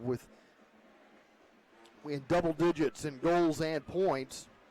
So, and Mesquite, they need a little bit more from some of their veterans, and Vic Moore League Way, I'm looking at you. You expect Vic Moore to be, a little better than a point a game, actually. That's about where he is. Yep. He's a little under that. He's got 17 points through his first 19 games. I promise you the Outlaws were expecting more from Vic Moore League Way. Yeah, and, his 12 goals is tied for the second on the team. He's got 5 assists. I think with Vic Moore, what teams have figured out with him, as soon as he gets the ball converged, double team, triple team, and it kind of eliminates his effectiveness. And what I think we've seen a little bit of him start to do in the last few games is to distribute, to pass out. That's what the great ones, Pereira, Tayu, Gibson in Kansas City, these guys, when they get the ball and they get shut down, they get 2 men come on them, they're looking for the pass away. And Vic Moore, I think he's starting to get that a little bit this season, probably more so than he has in the past. But as long as teams are going to double team him, he's got to learn to really be crisp with his distribution. Yeah, it's interesting when you compare him to Jamie Lovegrove. Lovegrove's taken 84 shots in 19 games. Aligwe's just taken 45 shots. Now he's got a higher shooting percentage at .267, but frankly, he needs to take more shots. Yeah, exactly. More shots, and just when he gets in space, he gets the ball in space, he's lethal. I mean, it's almost an automatic goal. So he's got to kind of figure out, okay, what is the next level? What's the thing that I want to do next? And, a guy he could really sit down and pick his brain is Tattoo. I mean, Tattoo, his entire career was double, triple teamed. I mean, if you didn't go and double team Tattoo, you were going to lose the game, basically. So you've got a man that you can really sit down and pick his brain and kind of understand what he did when he was getting double and triple. It's unfair. It's totally unfair, but you got to work around it, right, Pete? You're talking about shooting percentage, and you look at George De Leon, he's at 46%. Yeah. But he's only taken 26 shots. Yeah, exactly. Shoot more. Just shoot more. I mean, and that's something Tattoo preaches all the time. I know. Shoot and get it on frame. Exactly. Yeah, and it's surprising because you got guys that historically they just love to shoot. And I don't know what it is. It's hard to put my finger on it because there's no reason why they shouldn't be shooting a lot. They're not playing the kind of the Boses possession style where, don't waste a shot and things like that. But they're just not getting a lot of shot on goal. They're not getting a lot of assists, unfortunately. You don't see a lot of assists for the Mesquite Outlaws. You don't get a lot of assists when you don't get a lot of goals. Yeah, valid point. Exactly. But you just wonder, and we got to be fair, too. This is a brand new franchise.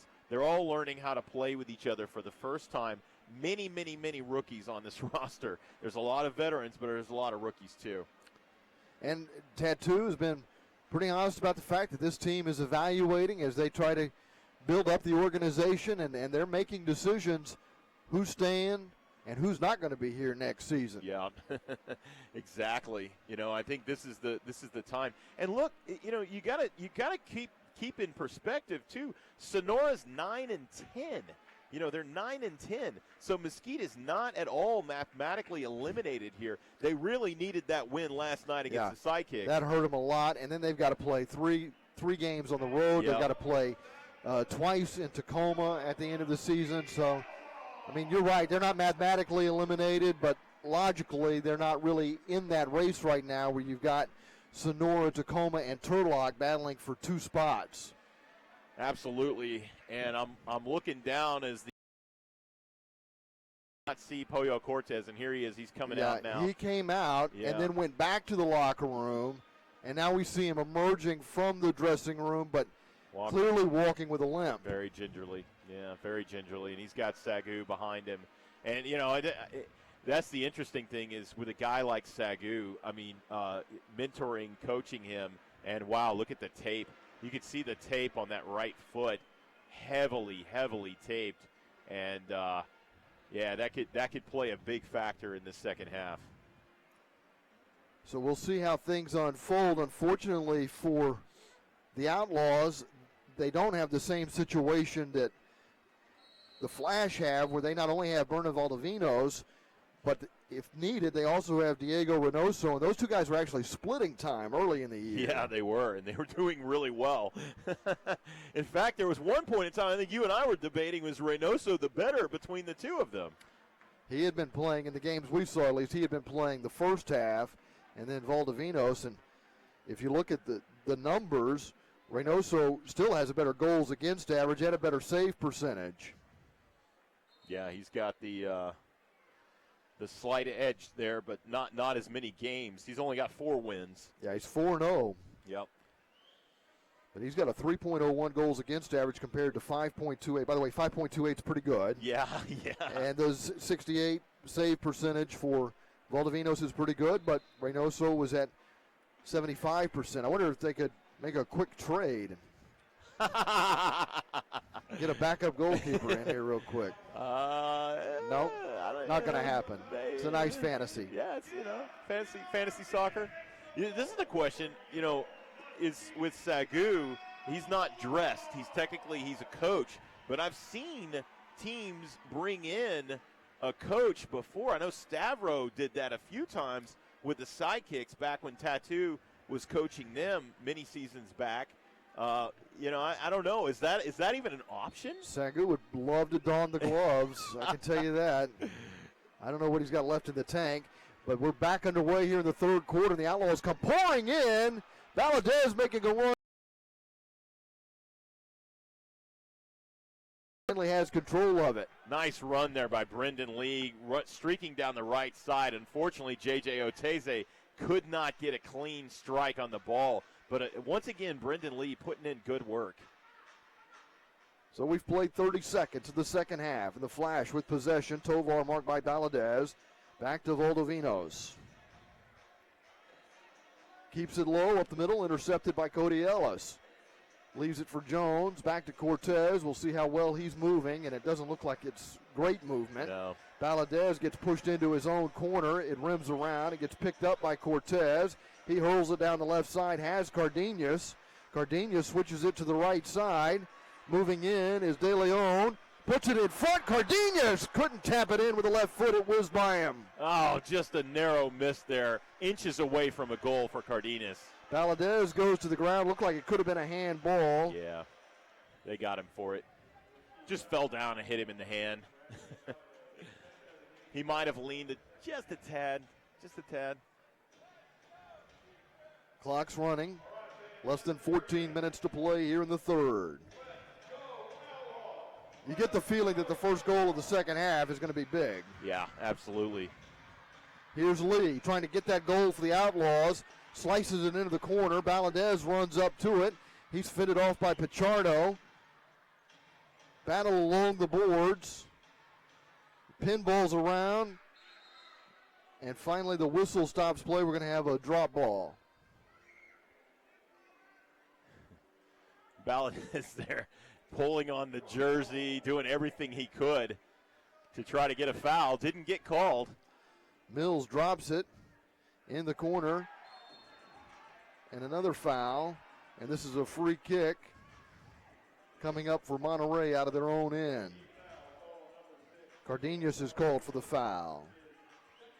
Yeah, he just ran into Pichardo. Pichardo, yeah. And again, another sign of good sportsmanship as he went over to talk to Pichardo. Yeah. So that's good to see in this rivalry between, this burgeoning rivalry between Mesquite and Monterey. It's been one-way traffic. Monterey's won the first 4 meetings and outscored the Outlaws 30-19 in those games, and they lead 5-3 here in Mesquite tonight with just over 13 minutes to play.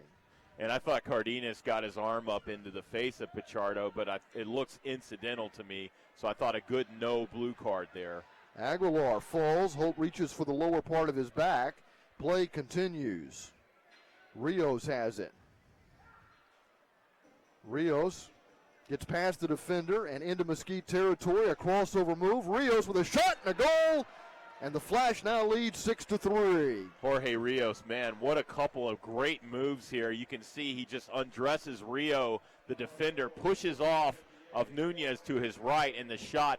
And I'll tell you right now, Pollo Cortez makes that stop 9 times out of 10. He got no plant on his right foot that's heavily bandaged.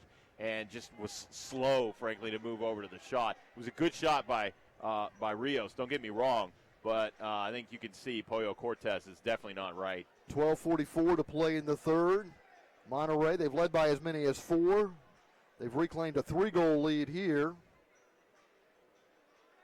Vic Morligwe out there still. Again, that's good to see him because we hadn't seen a lot of shifts after his 5-minute descent. The goal coming from Monterey, a little bit against the run of play. The Outlaws had been out on the front foot here to start the third quarter, but now Ellis turns it over. Gonzalez to Puentes. That'll be played back to Cortez. He lifts it out toward De Leon. He chested forward as he's marked by Escalante. De Leon approaching the attacking line, lays it back. Jones has it for the Outlaws. Plays it square. And Ellis along the left wall. Cortez on that long kick just winced, and it's just, you can just see he's barely holding on back there. I mean, he's just, he just kicked that left-footed. And gets it in to Oligwe off the end boards, loose in the area. The Flash clear it out beyond their own line. Now sent to Escalante, who gets it to Valdovinos. He kicked it left, and I believe he's a righty, Pete. So he's going ambidextrous here to try to battle through the pain. Valdovinos looking for a target, cuts it to his left, received by Vallejo.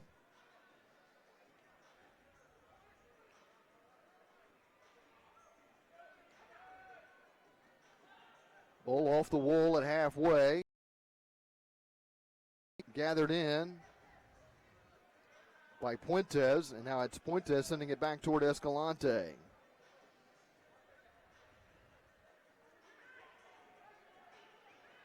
Monterey with a 3-goal lead. Now seeing quite a bit of possession here as we hit the 11-minute mark. We're early in the third quarter. The Flash leads 6-3. Escalante getting back on defense as the Outlaws begin a counterattack. Coming to the left wing side is Lee. The Flash getting back on defense, and it's Gonzalez who takes it away from De Leon, clears it, but it only gets as far as Mitchell Cardenas. Incredible play by Gonzalez, tracking back to cut that pass.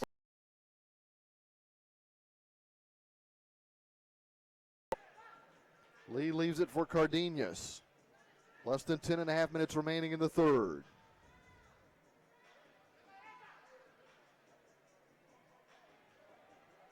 Gonzalez marking Cardenas, who finds Lee on the right side. Vaca is there defensively. It's back to Mike Jones.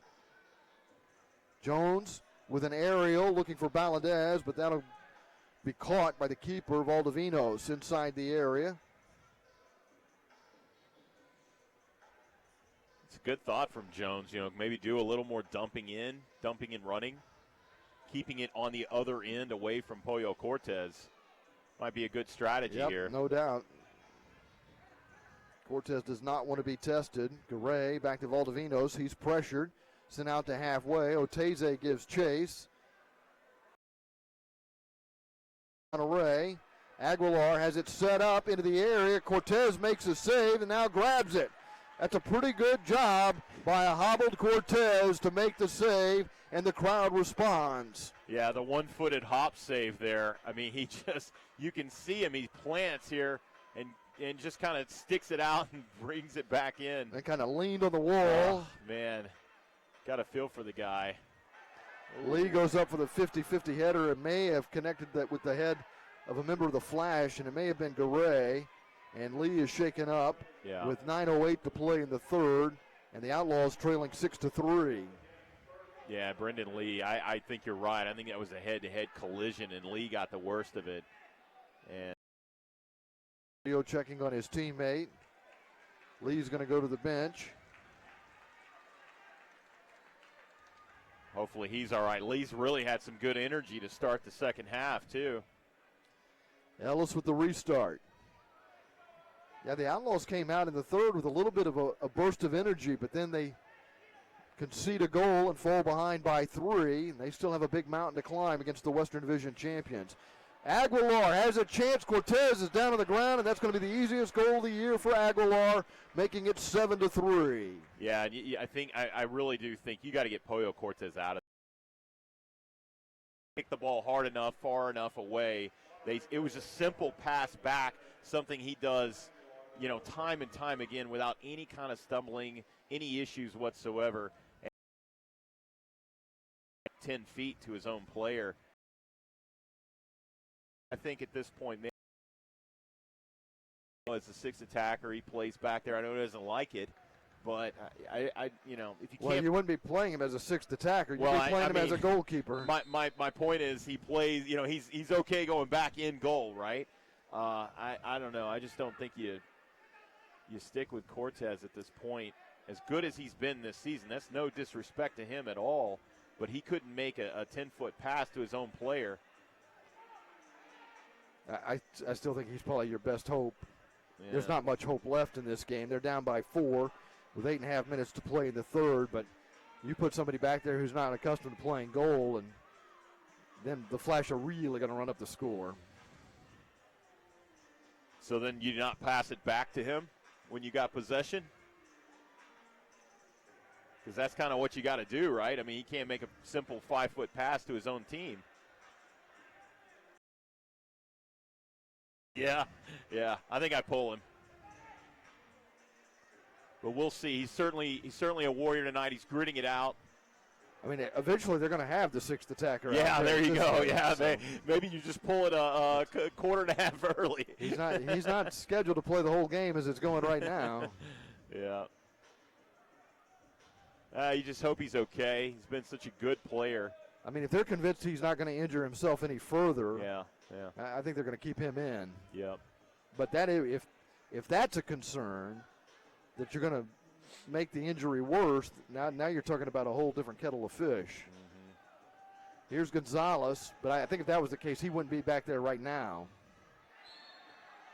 But that's a big storyline here tonight at the Mesquite Arena, where the Monterey Flash lead Mesquite 7-3, but Mesquite Cortez, and they've maintained that advantage now. They've pushed the lead back to 4.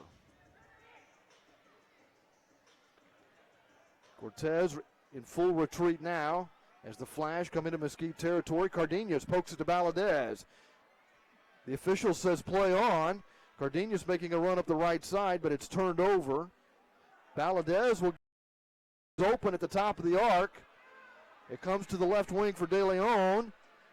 He clearly tugged the kid of Rosas, but the officials say play on because Monterey has the advantage. Aguilar running up the right side, feeds a man in the area. Puentes couldn't direct it on frame, sent to the corner. Yeah, I mean, at this point, it's like every shot on Pollo, you're holding your breath if you're an Outlaws fan. Tapia at halfway, marked by Quiros. Aguilar moving in again.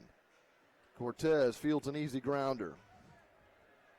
Good job tracking back by Omar Tapia there.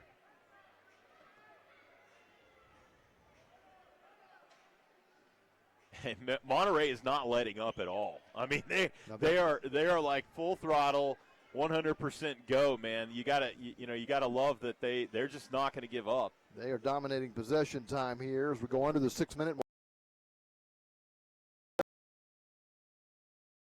series.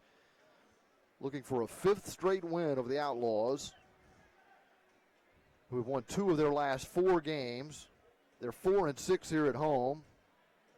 Have played 2 close games against the Flash here at Mesquite, but the Flash have an opportunity to really blow this thing open now, already leading by 4. Good job by the Outlaws to get back on defense. Vallejo has it, sends it to the attacking line for Garay. Rio winning the ball from Garay. The duel continues. Rio is clear, closes in on halfway, and then switches the attack to Oteze on the right side. Make a substitution with 5 minutes to play in the third, trailing 7-3. Nice work by Rio on the wall there. Beautiful job of maintaining possession, getting the ball back. Ellis to Alegwe. Taken off the ball by Aguilar. Thought that was a foul. It's pushing the back there to me. Escalante gets it to the keeper who's under pressure. Valdivino sends it up the middle to Garay. Now to Vaca, marked by Nunez. Flash are happy to play keep away. Pichardo with the diagonal ball for Gonzalez.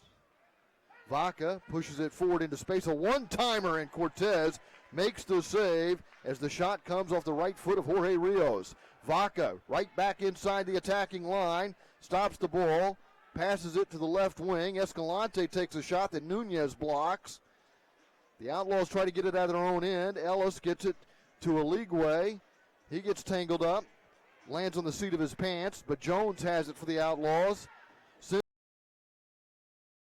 Aligwe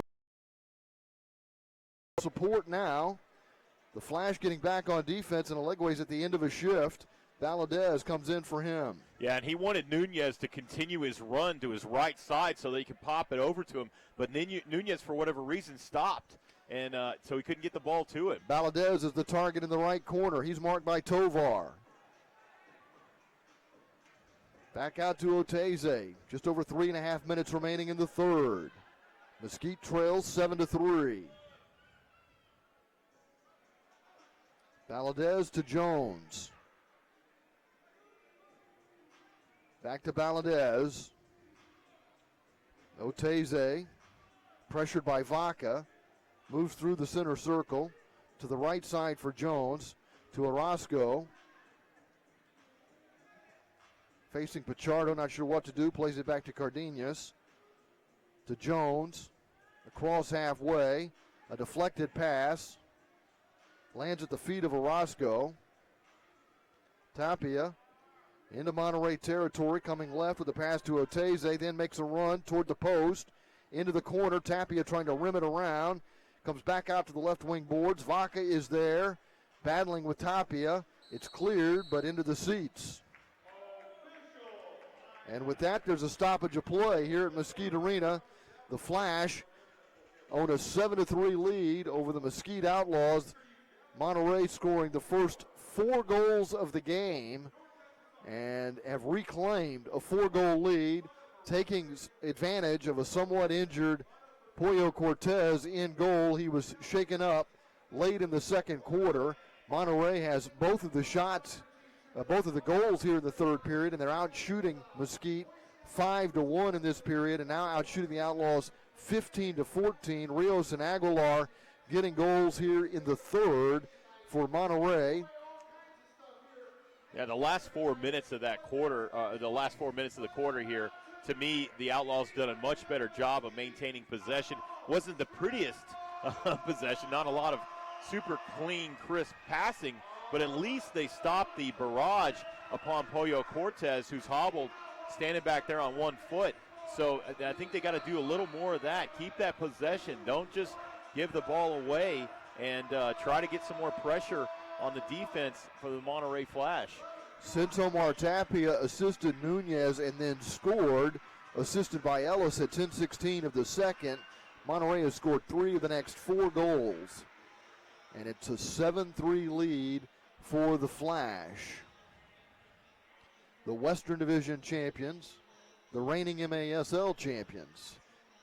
And they're going to be tough again in the postseason. Yeah. We've seen some really good teams in the East, but this Monterey team is going to be tough to knock out.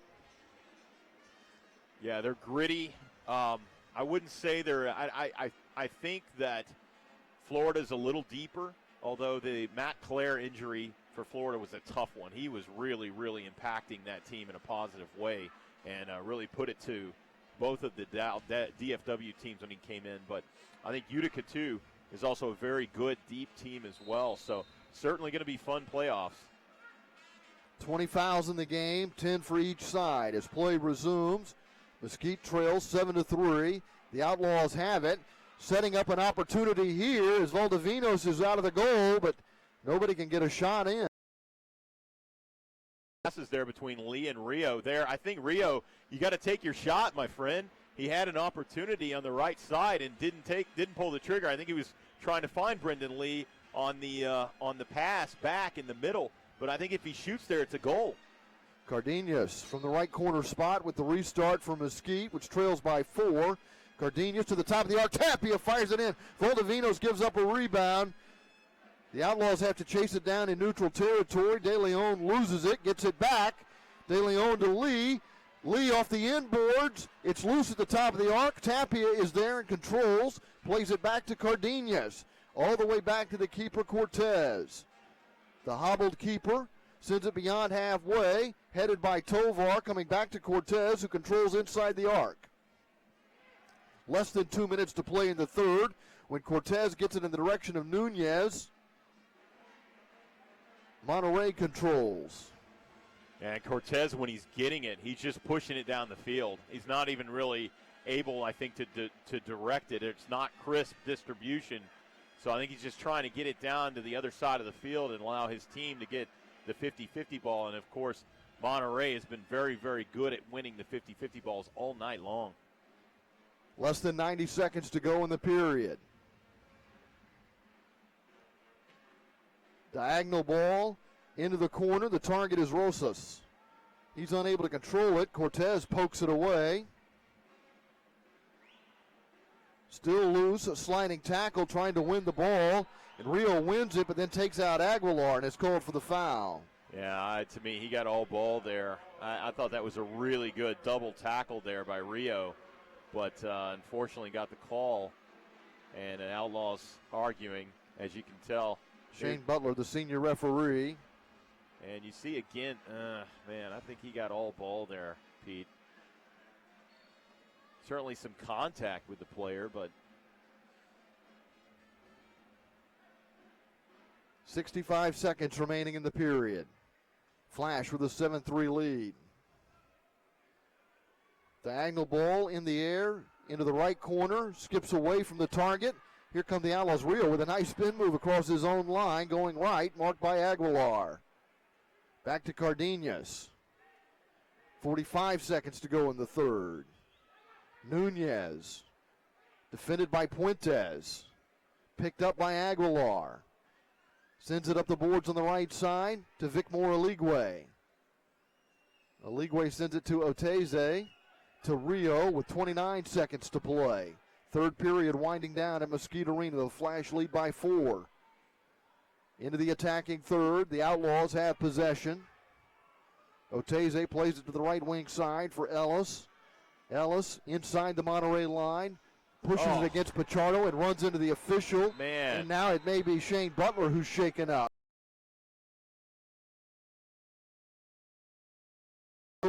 Who's trying to get out of the way but not able to do so. Yeah, Cody Ellis, man, I'm glad he's popped up because he looked to take the worst part of that one.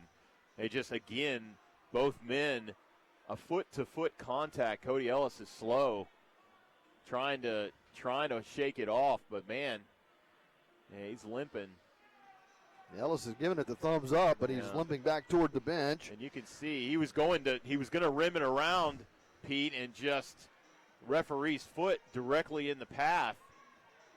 Just unfortunate, but the referee's part of the field. Yeah.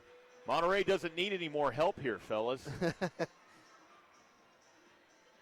And Monterey does the sportsmanlike thing. They just play it deep. The Outlaws then send it back into the corner for Aligwe. He bats it to Oteze for Rio. And then time runs out here in the third quarter. And the Flash, who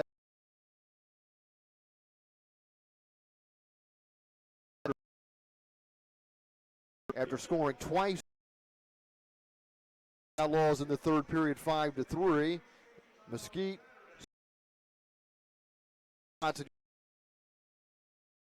the Outlaws out shooting the Flash 16-15 right now, but 10 of those shots came in the second quarter.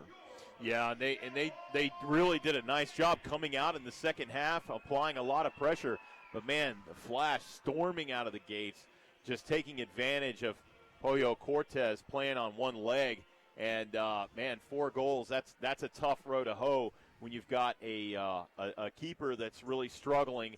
You've got your top scorer, Jamie Lovegrove, out. They could do it. But it's going to be hard, Pete. Rios and Aguilar scoring the goals in the third period at 2:21 and 6:16. But I thought the Outlaws came out with good energy to begin the third period, but they didn't get anything out of it. No, they didn't. Brendan Lee looked good there. Omar Tapia looked good. Rio, George De Leon. These guys, these are the young guys, these rookies, all rookies that we just talked about. Coming in, they're going to have to step up their game. This is an opportunity for them to shine, to be the heroes. And I think the Outlaws have you saw a couple times there where they had opportunities to pass back to Pollo Cortez, and it's just like he's just chipping it down into the middle of the field. All that need to shift their strategy a little bit there, and figure out how do you get the outlet pass from Pollo. What can you do to keep him in the game, but also not forcing him to kick the ball deep? So these two teams, Monterey, that's the last time the Flash played. Mesquite's playing the second game of a back-to-back, but in the fourth period at Monterey, Luis Ramirez, Ramon Nunez, and George De Leon all scored for Mesquite, but it was too little too late. And they lost that game 7-5, and they're trailing here 7-3 as we go into the fourth quarter, but they didn't give up a fourth quarter goal in Monterey 10 days ago. They can't afford to give up a fourth quarter goal here tonight. Yeah, and Oteze had a goal in that game. He had a goal, and he got the third star in that game too. So maybe he's a guy who could step up here tonight at in the fourth. And Monterey was outshot in that game 25-19. So Mesquite, no doubt, a tough road, and hard to imagine them coming all the way back here, but anything's possible in indoor soccer. Yeah, Monterey, they make their shots count, don't hey, they? Liverpool lost a league game today. Anything's possible. It's leap day. Who knows what's going to happen? That's right, it is. We might see something that only happens once every 4 years. It's a 4-goal deficit right now for the Outlaws hosting the Flash. So 4's the number, apparently. I think that's Clark Binning for the Outlaws. So I guess the only time we saw Clark tonight, he was serving a 5-minute penalty for Cortez, by the way, who got yellow carded for dissent. Yep. Oh, maybe he's the secret weapon. Get number 4 in there, man. Cortez continuing to really limp around. And Cody Ellis didn't even look back to pass it to him. And it turned it over. Here comes Gonzalez trying to split two defenders. Not able to get through Lee and Ellis. But now Vaca has it teed up at the top of the arc, and that's blocked. Jones will chase it down into the corner, but it bounces over the glass out of play. With 14:15 to play, Monterey leads 7-3.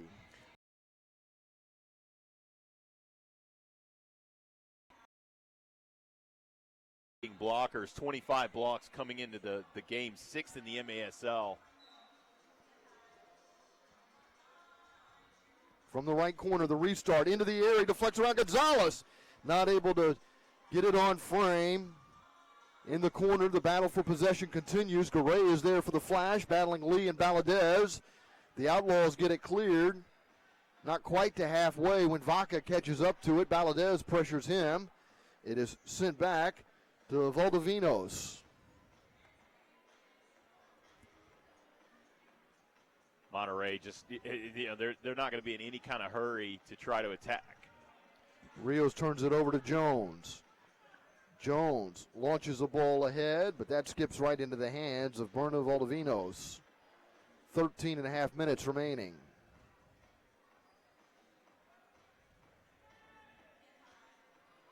Valdivinos for Monterey, unlike Cortez down on the other end. Cortez has made 6 saves tonight for the Outlaws. Was injured late in the second, but stayed in the game. Valdivinos has made 8 saves so far for the Flash. Aguilar not able to trap it at midfield. That's nodded back to Cortez, who can handle it, getting the header from George De Leon. The deficit is 4, less than 13 minutes to play. And sent over the wall out of his own end, and Tattoo is having a conniption. Yeah. I mean, you can't do that. It's a top-of-the-arc opportunity. It's a great scoring opportunity. Zero reason for Brendan Lee to do that. And the rookies shining through there, my friend. Can't do it. Tattoo beside himself, took off his jacket, threw it down. He can't believe what he just saw, giving up a top-of-the-arc restart. But fortunately for the Outlaws, The Gonzalez shot hits the upper glass above the crossbar, deflects out of play. It'll be goalkeeper distribution for the Outlaws and Pollo Cortez. And if you'll see, you can see Pollo Cortez. He's wearing black shoes tonight. His left shoe is black. His right shoe is completely white with a blue wrapper around it. So that tells you how heavily taped that shoe is. And again, using his left foot, and he's a righty. Knocked down by Tovar in the center circle in the flash half possession. Trying to wind down the final 12:40, leading 7-3. Looking to sweep the season series and looking for their 6th straight win overall since losing their only game of the year to Tacoma, a game they lost 7-6. They'll go home and play Dallas on Monday. Oteze into the corner, off the inboards, and Valdivinos goes down to the ground to cover it up. And Monterey just unstoppable at home.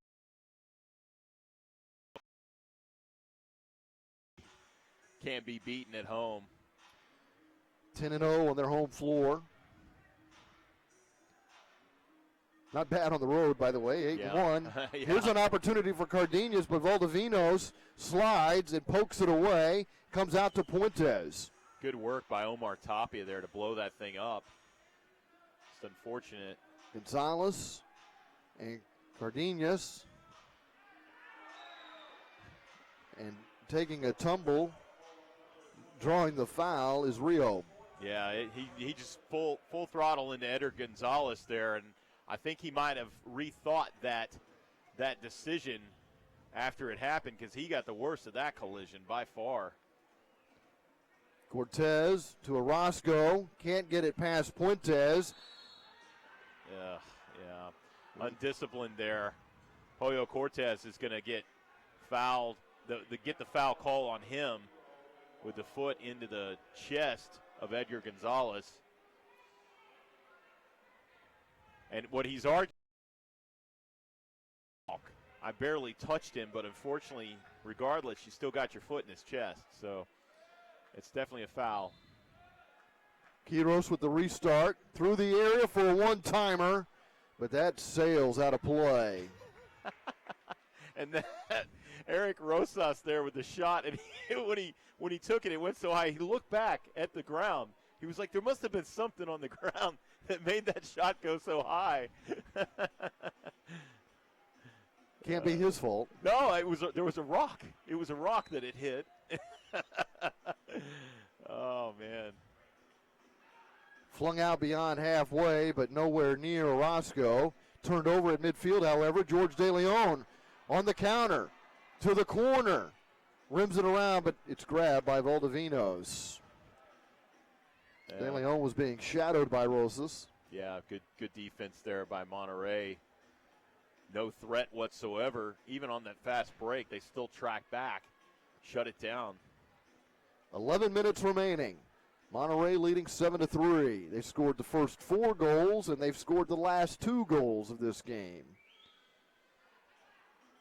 Puentes sends it to the right side for Gonzalez.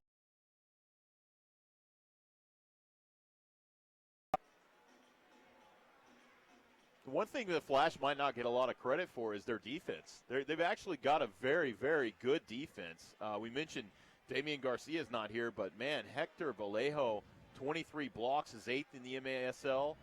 They've got some good defenders. Victor Quiros, Pichardo, Escalante.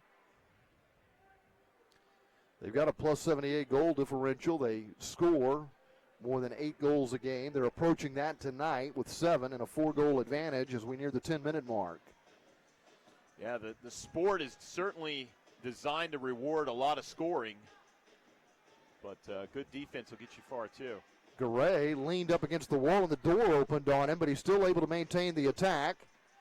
He gets to the attack line, marked by Aligwe and Ellis, sends it back, a shot from distance, and Pollo got in the way of that one and knocked it down. Yeah, he definitely got the block, but I think it almost just hit him. He was just standing in the right place.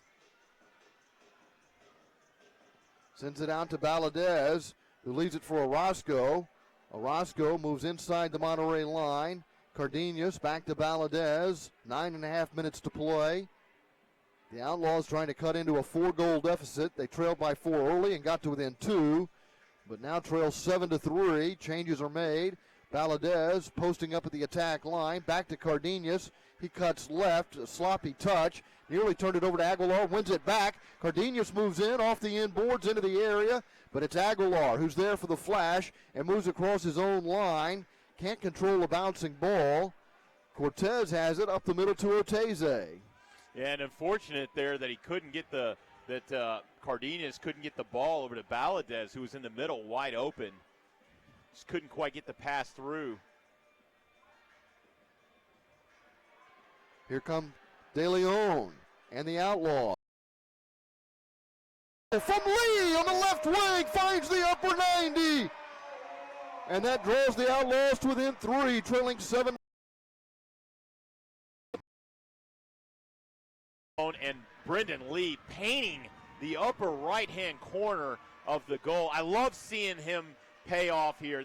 He's put in a lot of really great work tonight. He's been an energy guy, and I love getting him rewarded with that goal. That's a great job. That's Brendan Lee's second goal of the season. He's now got 5 points for the Mesquite Outlaws. 8:37 remaining. De Leon gets the assist.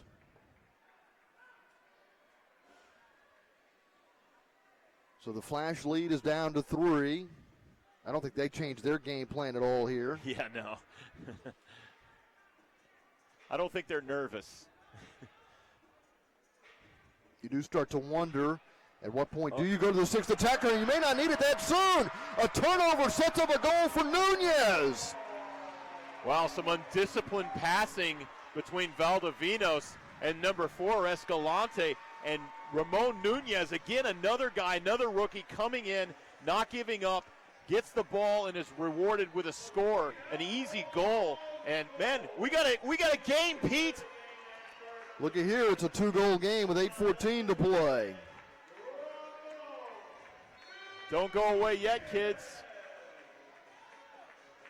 The last time the Outlaws drew to within 2, they got in trouble with a penalty, and it was penalties in the 4th quarter that cost them against Dallas last night, so they've got to stay out of the penalty box here and at least stay even strength. This is Tovar moving up the left side. Jones heads it, keeps it in play, lands at the feet of Aligwe. Trying to get it back to Jones, who's shaken up, and play is halted. Yeah, and Jones collided there with the Flash player. That ball just inches away from going out of bounds, top of the arc. So Jones, a great play to keep it in play. And he's limping, but he looks ginger, Pete, as he's walking off. That's the case for a lot of these Outlaws right now. None more so than Pollo Cortez, who got kicked coming out of the area late in the 2nd quarter. Has not been 100%, but bravely he's hung in there tonight. And the Outlaws are in this game. They're trailing the Monterey Flash 7-5 as we have the media timeout here in the 4th period. Yeah, and I mean, there's plenty of time to come back. A couple of goals, and this thing is tied up. Jaime Borrego has the Flash huddled around him. Tattoo talking to the Outlaws. The Outlaws trying to overcome a sluggish start. They just didn't have a lot of energy in that 1st quarter and got run over, fell behind by 4. They've tried to claw their way back in after falling behind 7-3. They've scored the next 2 goals. So here we are midway through the 4th quarter, and the Outlaws at least have a puncher's chance. Yeah, they do. They do indeed. They got plenty of players that can score quickly here. They just need to be very disciplined. No mistakes. No penalties. No penalties, yep, absolutely. Monterey with the advantage in shots, 17-16. That's been pretty close throughout. Actually, the update, Mesquite now 18-17. They continue to go back and forth, each team with 2 shots here in the fourth quarter. Ramirez and Nunez have scored goals just about 25 seconds apart. I think that was Lee. They got on the scoring sheet, Rio scoring it, but I think it was Lee who scored that goal. Yeah, definitely Brendan. And then Nunez. Those are the 2 goal scorers here in the fourth quarter. And referees are holding up here. Looks like the time on the board is off.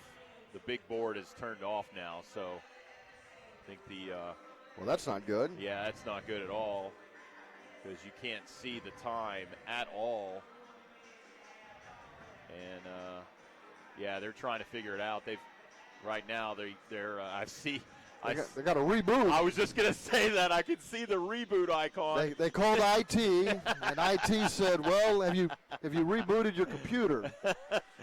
This reboot sponsored by Microsoft. Now we're back up. Hey, there it is. 7:31 remaining. Jack down there doing the best he can with what he's got.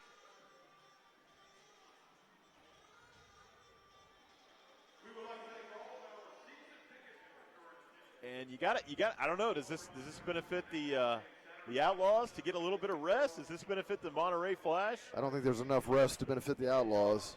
All right. Trying to play Monterey on the second night of a back-to-back after they've rested for 10 days. Yep.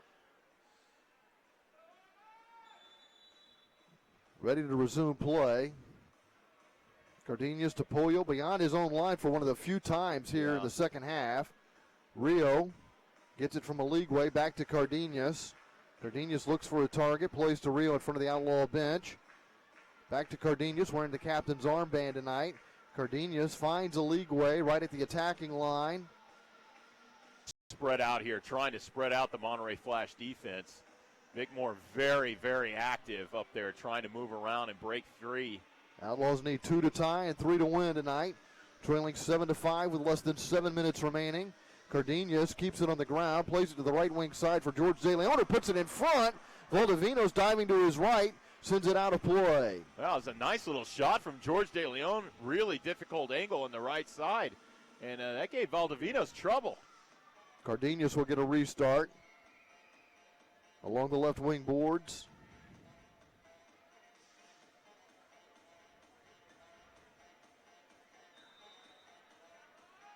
Oteze's open on the right side, right at the Monterey line. Has it. Back to Nunez. Over to Oteze. Nunez got spilled, but the officials say play on.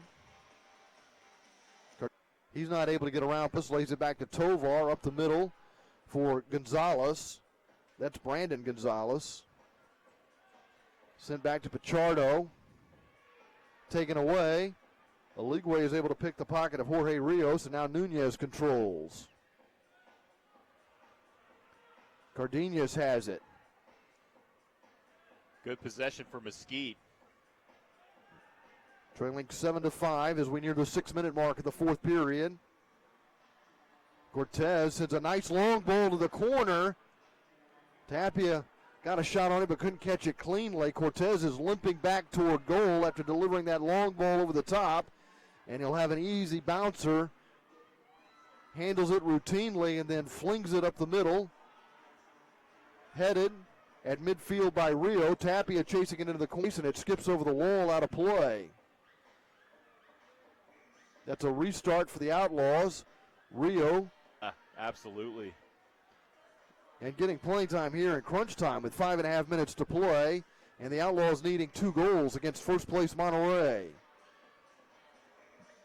Only once beaten Monterey. They've won 18 of their 19 games, and they've beaten the Outlaws 4 times this year. Outscoring the Outlaws in those games 30-19. Headed into the area, but De Leon can't get there.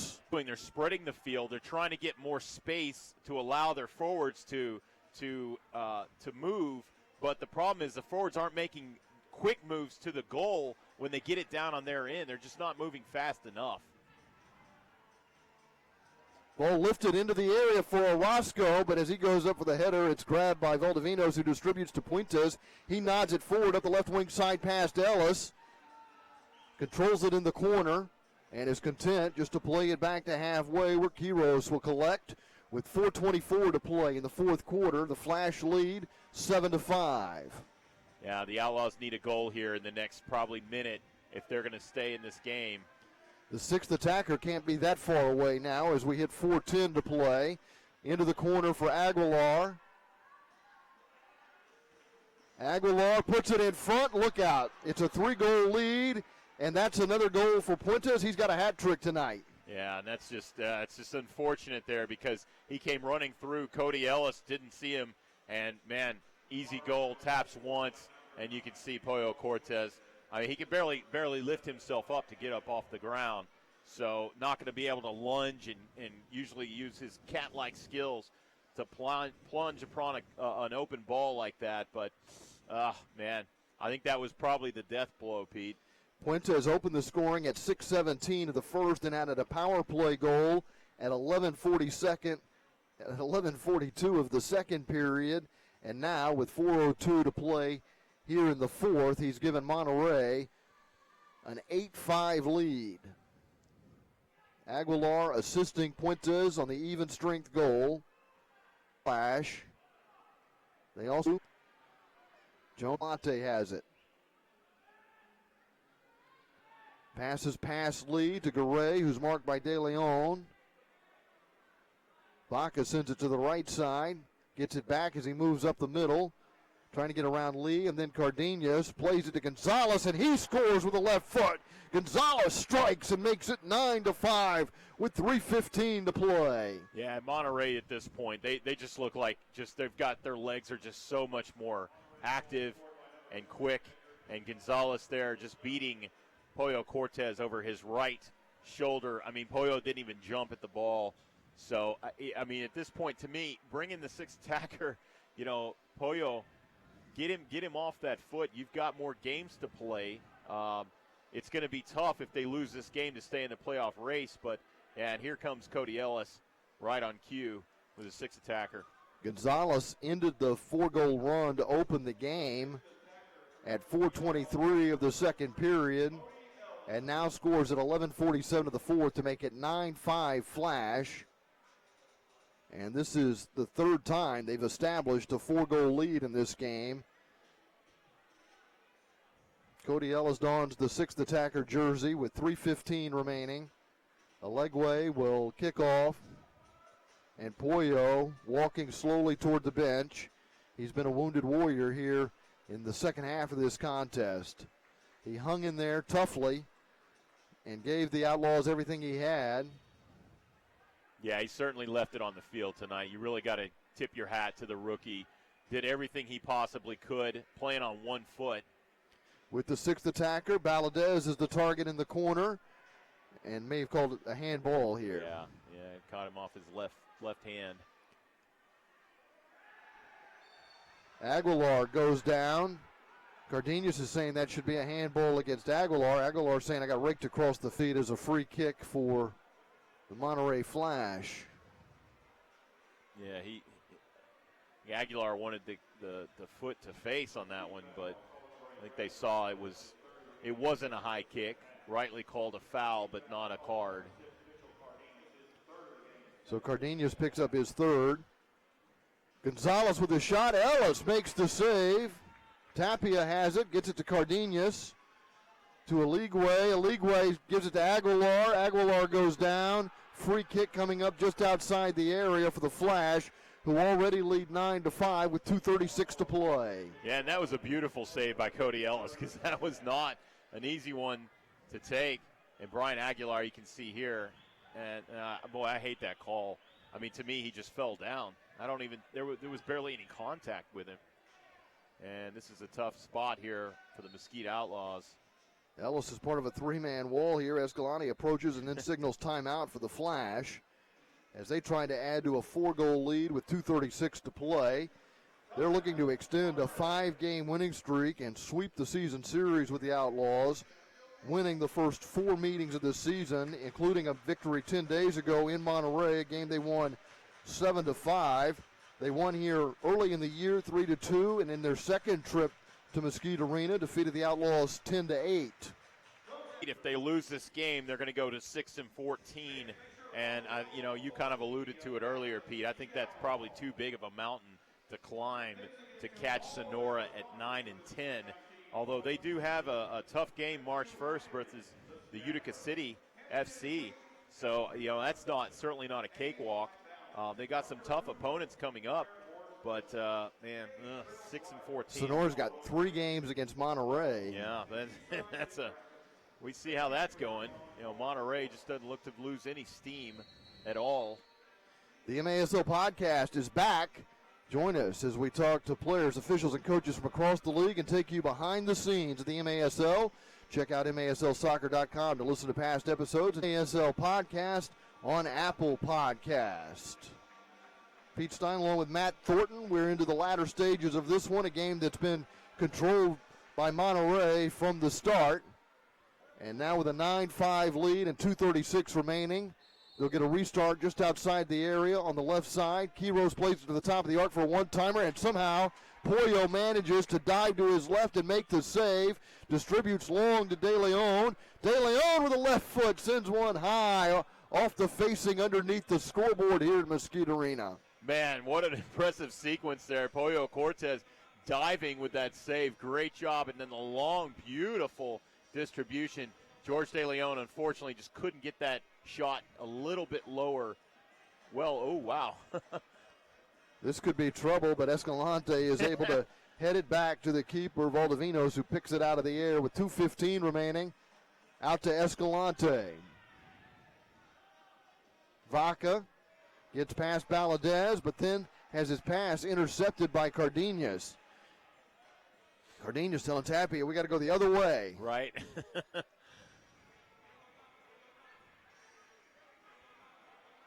Aligwe wins the ball, taking it away from Vaca, gets it to Cardenas. Back to Ellis, who traps it and drives it up the middle.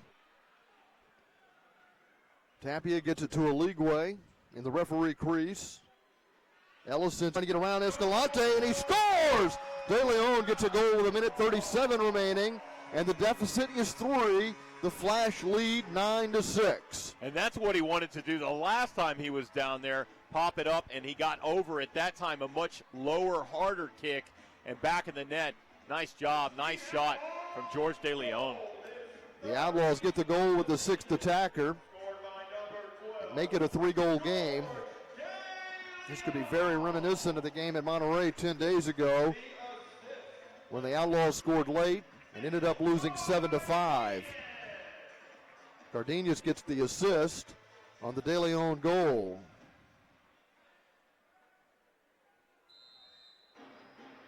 The Outlaws, you got to give it to him, man. It's gutty. This is a gutty performance all around. Pollo Cortez. Another turnover here. Tapia not able to control it, but Cardenas has it. Clock running, winding its way down to 1:20 to play here in the fourth quarter.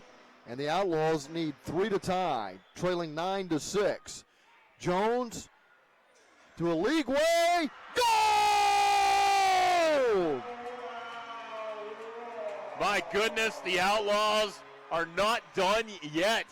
Mike Jones with a beautiful run through the middle, pops it over to Vicmore Aligwe back in the net, and Monterey looking stunned right now.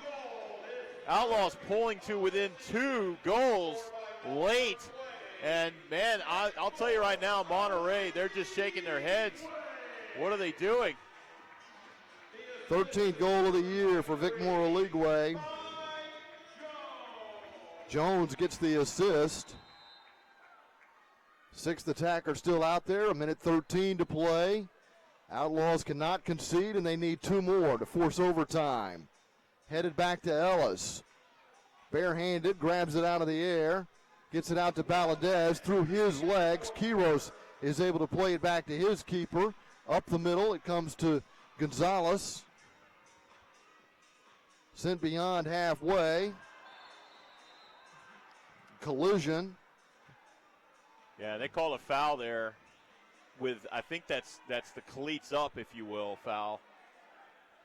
Puentes was the man who got the worst of the damage. Yeah. But a 50-50 opportunity there. To restart for the Outlaws. Cardenas to Tapia, back to Cardenas, 44 seconds remaining. Ellis to Cardenas. Time running out, 38 seconds remaining. De Leon looking for another opportunity. Valadez not able to get to it. It's cleared to Puentes, who heads it straight up in the air. Cardenas goes up for the 50-50 ball, gets tangled up with Brandon Gonzalez. Yeah, and Cardenas pushed there by Gonzalez. Monterey with the restart. Cardenas to Valadez on the left wing. Valadez fires, and that one is into the sweets. You just get it on target, Pete.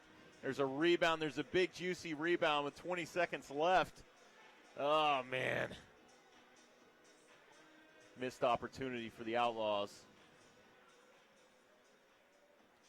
And I think Flash is just going to try to get it to the other end and rag it out, right? Valdovinos with goalkeeper distribution.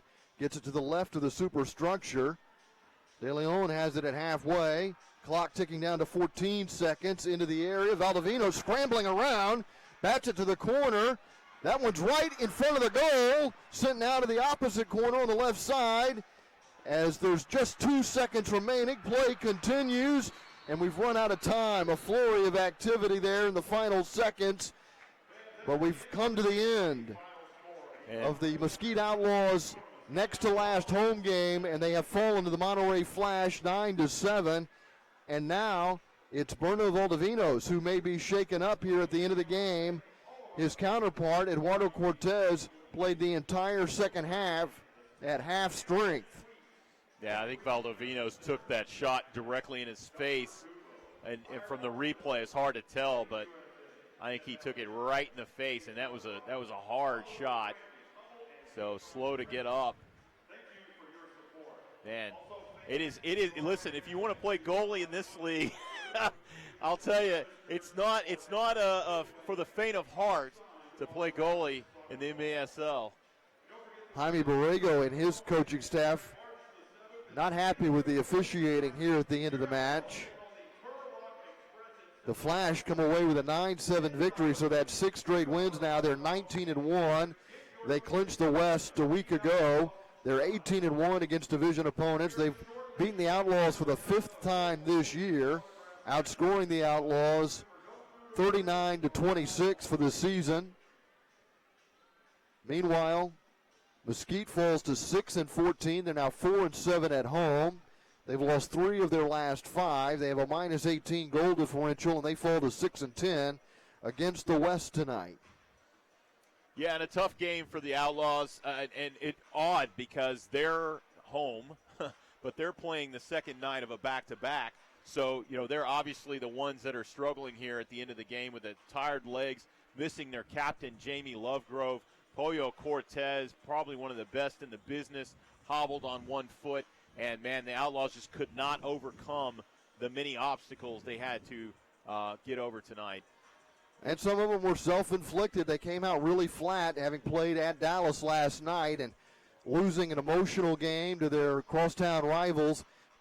Hugo Puentes, Brian Aguilar, Eric Rosas, and Edgar Gonzalez all scored before the Outlaws got on the board. Puentes scored at 6:17 of the first. The run ended at 4:23 of the second.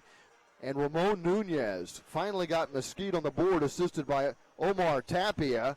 And then Tapia, just about 3 minutes later, was assisted by Ellis. And the Outlaws were back in it, trailing 4-2. But Monterey would score a power play goal after Mike Jones got caught retaliating as he was pinned up against the boards. He threw an elbow. That's what the officials saw. He went to the penalty box, and Monterey capitalized with Puentes' second goal of the game, assisted by Brian Aguilar. And it was 5-2 with 12:38 gone in the second. Bradley Valadez struck for the Flash to make it a 2-goal game going into the locker room.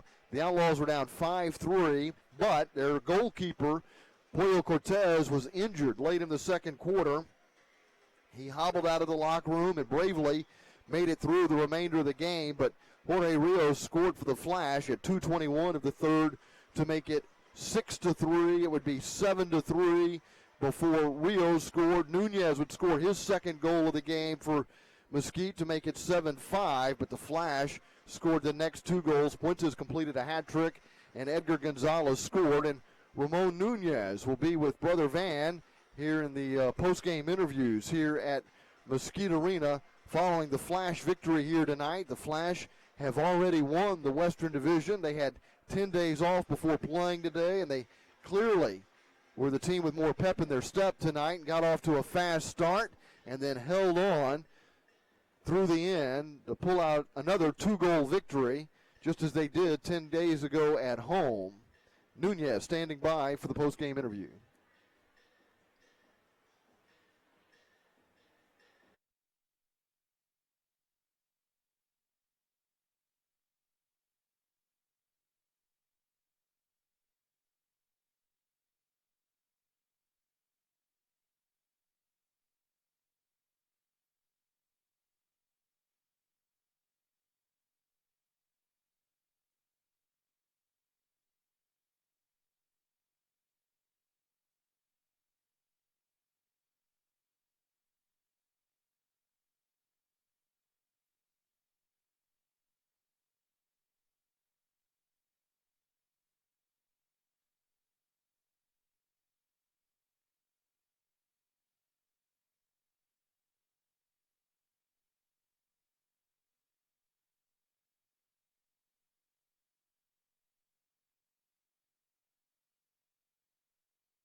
Nunez, one of the promising players. He's not among the, he's a veteran player, but so I think Nunez is going to be there to translate for Victor Quiros during the post-game interviews, as Quiros is the post-game guest of Brother Van here at Mesquite Arena after the Flash beat the Outlaws 9-7.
Y nosotros felices está realmente algo que nos siga. Si él nos pide un descanso, nosotros damos cuenta.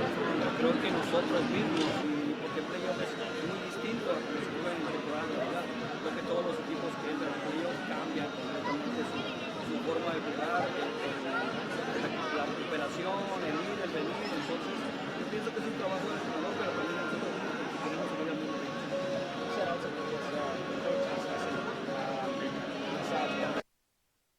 For the players, they feel like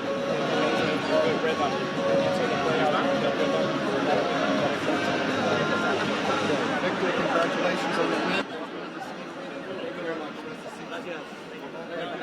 Back up to you guys in the booth. Action Monday hosting the Dallas Sidekicks. You've got one more chance to see the Outlaws. We would encourage you to go to MesquiteOutlaws.com and get tickets for the game coming up next Saturday, March 7th, as Turlock will be visiting the Mesquite Outlaws for the home finale as their first season comes to an end.